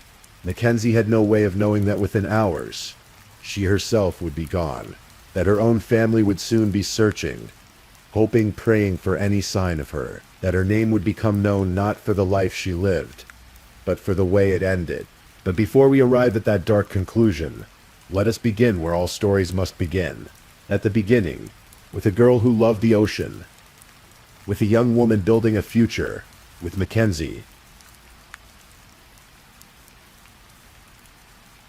Mackenzie Speth Lick was born on the 8th of March, 1996, in the coastal community of El Segundo, California. It's a small city tucked into Los Angeles County, where the scent of salt air mingles with the hum of nearby LAX airport. If you've ever driven along the Pacific Coast Highway, you've passed near the place where Mackenzie grew up. A place of beaches and sunshine, of palm trees swaying against impossibly blue skies. She was not an only child. Mackenzie had 3 brothers, 1 older, 2 younger, and together they formed the kind of close-knit unit that Southern California childhoods often create. Her parents, Gregory and Diana Luke, built a life centered around their children. Gregory worked in healthcare logistics and administration, while Diana devoted herself to raising their family. They were, by all accounts, good people, the kind of parents who attend every swim meet, who take photos at every milestone. You believe their daughter can accomplish anything she sets her mind to, and Mackenzie did set her mind to many things. At El Segundo High School, she joined the swim team. She played water polo, spending countless hours in chlorinated pools, learning the discipline of competition, the joy of teamwork. Her friends remember her as outgoing, positive, a young woman who lit up rooms simply by entering them. She had that quality some people do of making others feel seen, heard, important. But Mackenzie was also a girl who loved solitude. She would ride her bike to the Pacific Ocean, would sit on the sand and watch the waves roll in, endless and eternal. There's something about the ocean that calls to certain souls. Maybe it's the vastness. Maybe it's the rhythm. Maybe it's the reminder that we are small and the world is large. And there is beauty in both. When it came time for college, Mackenzie made a decision that surprised some who knew her. She chose to attend the University of Utah in Salt Lake City, 700 miles from home, far from the ocean she loved, far from her family's embrace. She wanted to study kinesiology and pre-nursing, following in her father's footsteps toward a career in healthcare. She wanted to help people, to make a difference, to build something meaningful. At the University of Utah, Mackenzie threw herself into campus life. She joined Alpha Chi Omega, a sorority that became her home away from home. In the sorority system, older members serve as mentors, called bigs, to newer members, called littles. Mackenzie was matched with a big named Carly Riley, and the two formed an instant connection. Riley would later say she was drawn to Mackenzie's outgoing personality, her positive energy, her zest for life. Mackenzie and her sorority sisters attended University of Utah football games together, cheering from the MA student section, their voices joining thousands of others in support of the Utes. She made friends easily. Kennedy Stoner, one of her closest companions, would remember how Mackenzie balanced everything. School, work, sorority life. She worked as a personal assistant to a family. Later, she took a job at a biological testing laboratory in Salt Lake City. She was responsible, driven, checking off all the boxes that define adult success. But Salt Lake City was not the ocean. On warm desert days, Mackenzie would recreate her California childhood in her own way, putting on a bikini, basking in the high-altitude sunshine, soaking in warmth and light. She missed the beach, missed her family, but she was building something here, a life, a future, a self. She called her friends Kenzie, not Mackenzie. She expressed feminist opinions. She registered with a third political party, thinking for herself about the world and her place in it. She was 23 years old, a part-time senior, because she sometimes reduced her course load to work, because she was financially independent, because she was doing it all on her own terms. She was about to graduate, about to step into the career she had been preparing for, about to become whoever she was going to become. And then her grandmother died. June of 2019. Mackenzie's grandmother, the woman she called Papa Jerry, passed away. Mackenzie was devastated.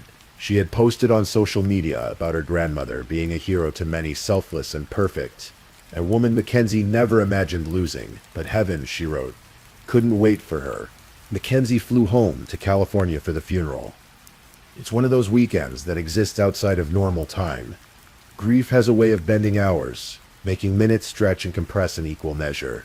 She spent time with her family, with her cousin. One cousin, Chloe Stevens, would later remember swimming in their grandmother's backyard pool that weekend. the way they had done every summer since childhood. It was the last time Chloe saw Mackenzie alive, the last time she hugged her. She would replay those final moments over and over, wishing she could hold on just a little longer. But Mackenzie had to return to Utah. She had school, had work, had a life waiting for her 700 miles away. On the evening of June 16th, she boarded a red-eye flight back to Salt Lake City. The plane took off into the California night, climbed above the Pacific, traced the familiar path over deserts and mountains. At approximately 2 o'clock in the morning, on June 17th, the plane touched down at Salt Lake City International Airport. Mackenzie gathered her luggage and texted her mother. Landed. Then, love you mama. Simple messages, the kind adult children send to let their parents know they're safe. Diana Luke received these texts and felt the relief every parent feels when their child arrives home safely. But when Diana tried to respond shortly afterward, she noticed something strange. Mackenzie's phone was off. Turned off, or dead, or something.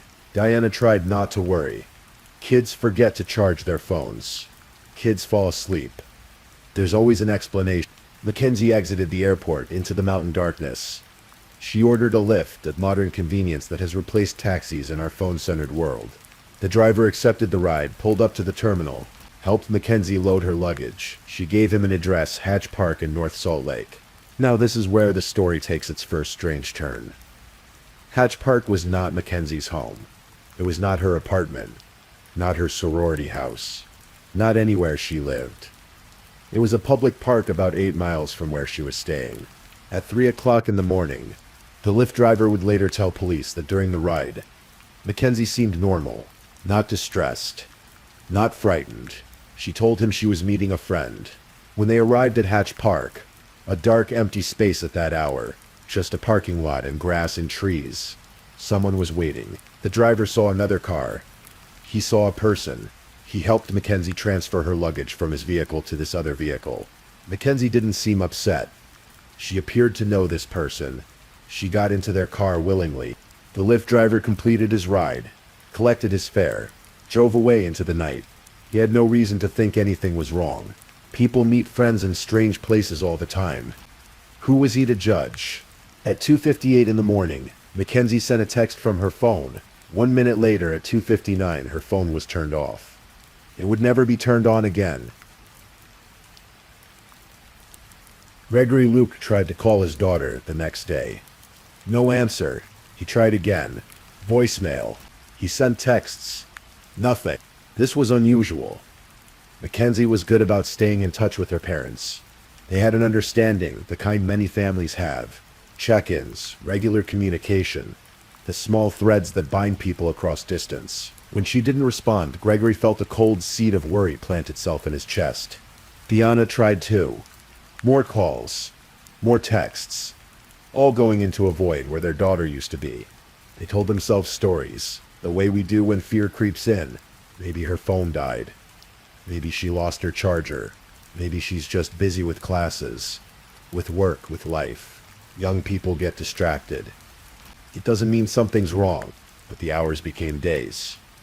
June 17th became June 18th, then 19th. Mackenzie missed her midterm exams. She didn't show up for work. Friends started calling the Luke family, asking if they'd heard from her. Mackenzie was supposed to attend a wedding. She missed it. She had a cat in her apartment that needed feeding. The cat went hungry. Finally, on June 20th, 4 days after Mackenzie had last been seen, Gregory Luke called 911. His voice on the recording carries the weight every parent fears. The moment when worry transforms into something darker. I'd like to get, if possible, a wellness check done on my daughter, he said. The Salt Lake City Police Department opened a missing persons case. They started with the basics. When was she last seen? Who saw her last? Where did she go? The Lyft driver's account gave them a starting point. Hatch Park, 3 a.m. Someone in another car. Detectives began reconstructing Mackenzie's digital footprint. In 2019, we all leave trails, texts, social media posts, app usage, location data. The police obtained records from Mackenzie's phone, her social media accounts, her email. What they found painted a picture of a young woman's life, but also revealed something her parents didn't know. Mackenzie used dating apps. Several of them. Tinder, an app called Seeking Arrangement, another called Call Her Daddy. These platforms serve different purposes, some for casual dating, some for more specific arrangements. Seeking Arrangement in particular bills itself as a place where sugar daddies meet sugar babies. Wealthy older men who provide financial support to younger women in exchange for companionship and often intimacy. Mackenzie had multiple arrangements like this. She had advised other women on how to use apps like Tinder to find sugar daddies. She had a separate credit card her father didn't know about. A separate bank account. This was part of her life she kept private. Her method of supporting herself financially while pursuing her education. There's no judgment in these facts. Only acknowledgement. Many young people navigate the expensive reality of college through unconventional means. What matters is that this online presence gave investigators a lead. On June 22nd, police discovered that Mackenzie had been using TextMe, a third-party messaging application. Her last communications on June 17th had been through this app. Detectives obtained IP address information for the number she'd been texting. They traced it back to a man named Ayoola Ajayi. His name was now written in the case file, and the investigators began to dig. Ayoola Adisa Ajayi was 31 years old. Born in Nigeria in 1988. He had immigrated to the United States and held a green card that allowed him to work and live legally in the country. He had studied computer science at Utah State University, though he never graduated. There were problems during his time there. Issues with his visa, allegations that he'd stolen an iPad. He was barred from campus in 2012, allowed to return in 2015 after resolving his visa problems. He worked in information technology, bouncing between various tech support positions. He had briefly served in the Army National Guard. On paper, he appeared to be an ordinary person, someone trying to build a life, someone navigating the complexities of immigration and employment in American existence. But there were shadows in his history. In March of 2018, Ayoola had invited a woman he'd met on a dating app to his home for dinner. While they watched television on his couch, he began kissing her intensely, trying to touch her inappropriately. When she resisted, when she tried to get away, he pinned her down. He bit her multiple times, hard enough to leave significant bruising and marks. The woman escaped, but she didn't initially report the assault. There was also a rape investigation in 2014 connected to Ayoola, though the alleged victim didn't pursue charges. His ex-wife claimed he would become aggressive when she didn't comply with his demands, that he had threatened to have someone kidnap and kill her. She cut off all communication with him. And then there was the book. In April of 2019, just 2 months before Mackenzie disappeared, Ayoola had self-published a novel on Amazon called Forge Identity. The protagonist is a teenager named Ezekiel, who must choose between joining a criminal mastermind or fighting to escape tyranny. In the book, 2 characters are killed and burned. Ayoola also rented out rooms in his home as Airbnb listings. In April of 2019, he approached a contractor with an unusual request. He wanted a secret soundproofed room, built under his front porch, with head height hooks on the wall, and a fingerprint scanner for entry. The contractor found the request strange, but didn't report it. According to prosecutors, Ayoola and Mackenzie had met on Seeking Arrangement in 2018. They had communicated sporadically since then. On June 17, 2019, they arranged to meet after Mackenzie returned from California. On June 22nd, 5 days after Mackenzie disappeared, Salt Lake City police went to Ayoola Ajayi's house. He lived at 547 North 1000 West in Salt Lake City's Fair Park neighborhood, a modest home where he lived and ran his Airbnb business. Detectives knocked on his door. Ayoola answered. When they asked if he knew Mackenzie Luke, if he had ever seen her, he said no. He claimed he didn't recognize her photo, but when they asked about his internet connection and the IP address traced to his house, he said he left his Wi-Fi open to the public because of his Airbnb guests. Someone else must have used it, he suggested. Police showed him his phone. They asked about Seeking Arrangement, the app installed on his device. Ayoola was evasive, but agreed to let them look through some of his records. The detectives left, but they kept investigating. Phone records told a story Ayoola wasn't telling. The data showed that both Mackenzie's phone and Ayula's phone had been at Hatch Park within less than 1 minute of each other. At approximately 3 a.m. on June 17th, both phones had then traveled to Ayula's address. Mackenzie's phone was turned off. Ayula's phone was turned off when he arrived back at his house, unusual behavior for someone who claimed he was never there. On June 26th, 9 days after Mackenzie vanished, police obtained a search warrant for Ayula's property. They brought a cadaver dog, a dog specially trained to detect the scent of human remains. The dog was led into Ayula's backyard. Almost immediately, the dog indicated on a disturbed area of earth near the back of the property. Neighbors had noticed something strange in the days after June 17th. They had seen Ayula burning something in his backyard, a large fire unusual and troubling. One neighbor, a woman, had yelled at him to put it out or she would call the fire department. The fire was so intense, so out of place in a residential neighborhood, that it alarmed multiple people. A man who was renting Ayula's basement through Airbnb witnessed some of this. He told police that on the morning of June 17th, Ayula had asked him to go to Smith's grocery store. They went together. Ayula purchased a gas can. They went to a gas station and filled the can. When they returned to the house, the renter took a shower. When he came back outside, there was a fire burning in the backyard. Pallets stacked against the fence. A white door, all engulfed in flames. Ayula claimed he was just burning trash because his garbage cans were full. The renter, who was from Texas, told Ayula this wouldn't be allowed where he came from, but he didn't call the police. He didn't want to get involved.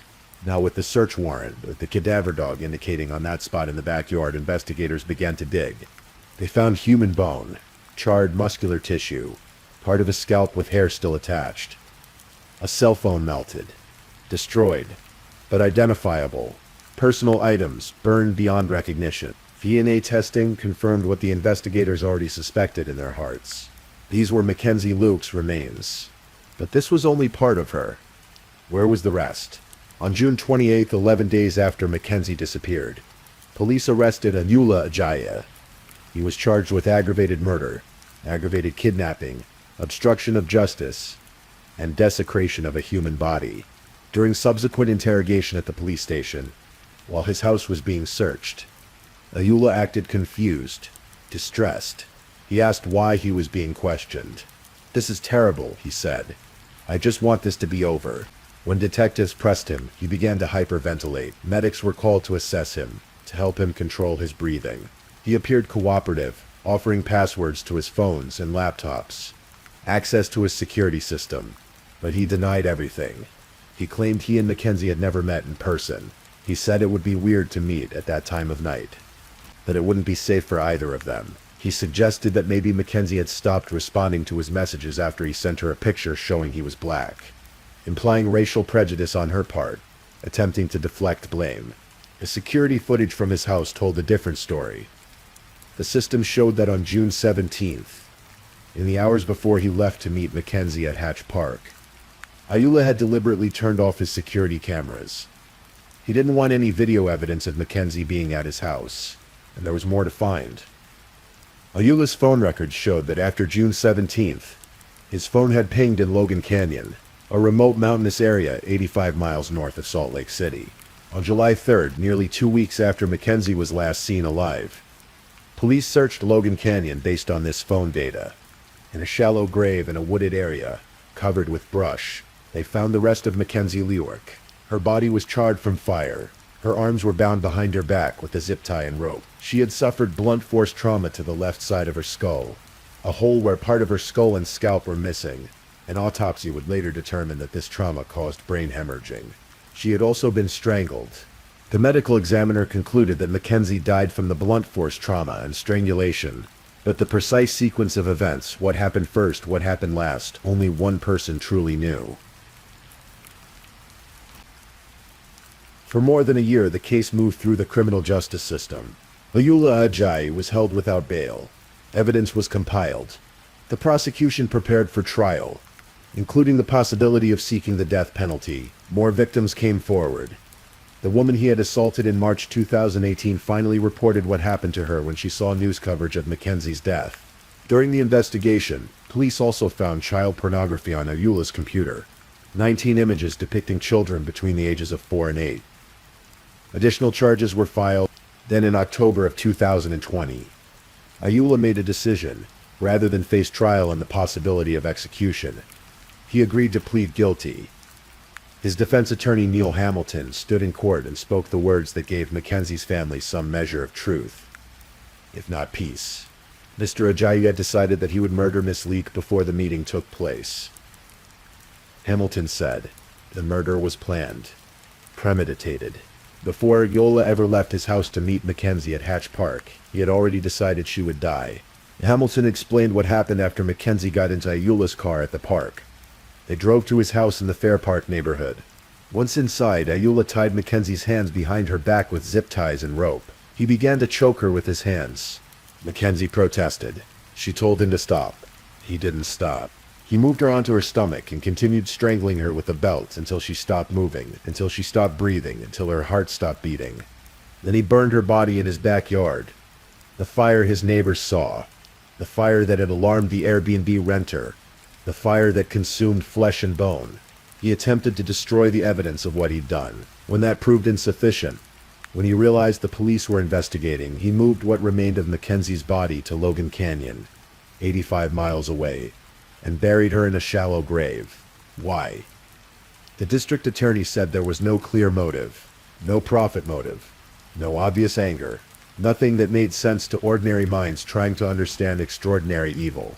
There isn't one here, Sim Gill said, other than murder for murder's sake. In exchange for his guilty plea to aggravated murder and desecration of a human body, Ayula Ajayi was sentenced to life in prison without the possibility of parole. He also pleaded guilty to forcible sexual abuse in connection with the March 2018 assault on the other woman. The child pornography charges were dropped as part of the plea agreement, though their existence remained part of the public record. On October 23, 2020, Ayula Ajayi stood in a courtroom wearing an orange jumpsuit, glasses and a blue surgical mask.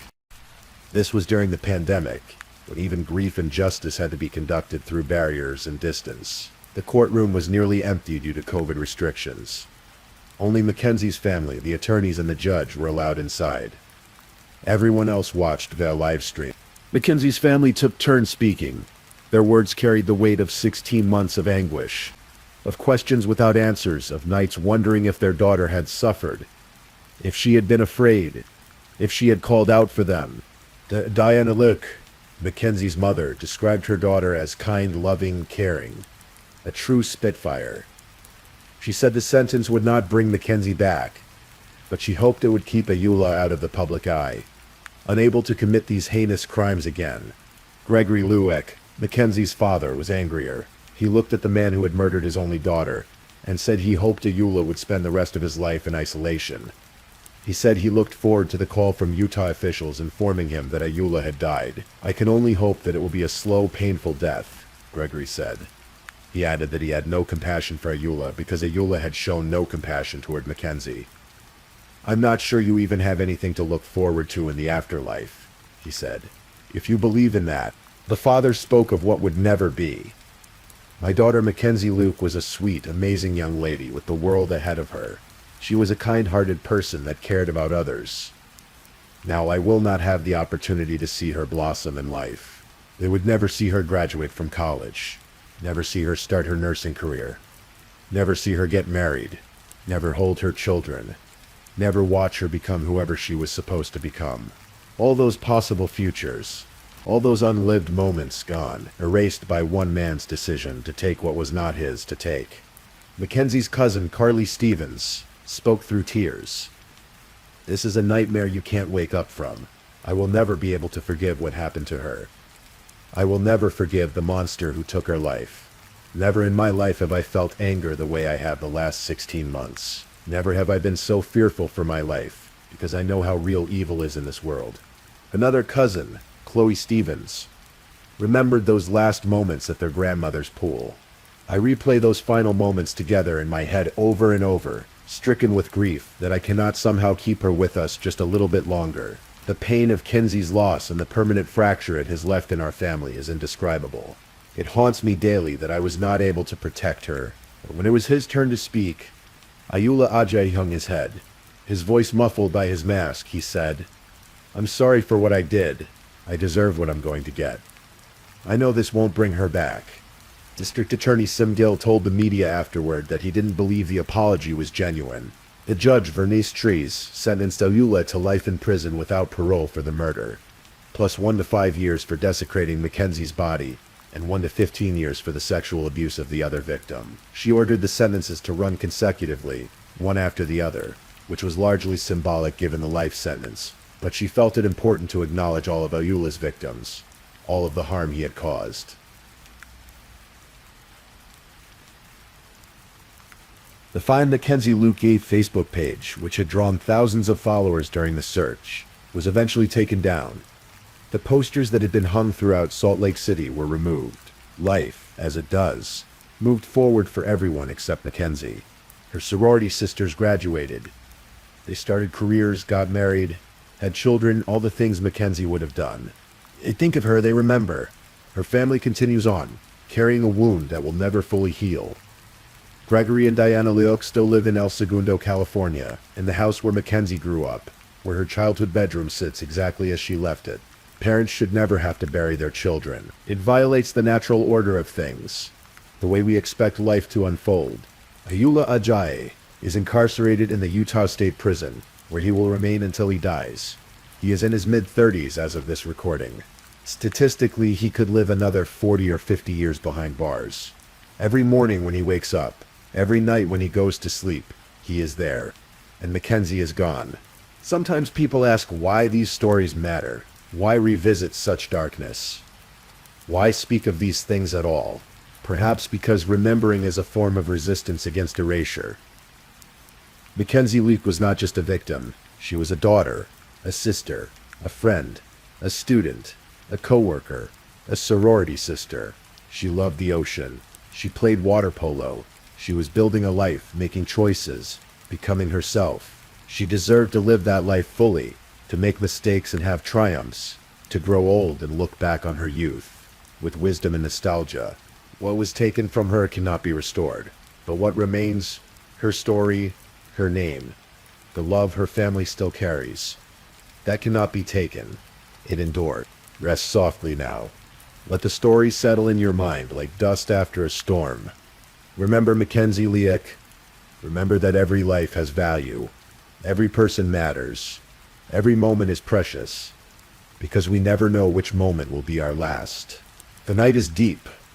The world is sleeping, and somewhere, somehow, we hope that Mackenzie has found the peace that was stolen from her on that dark morning in June. May she rest in eternal light.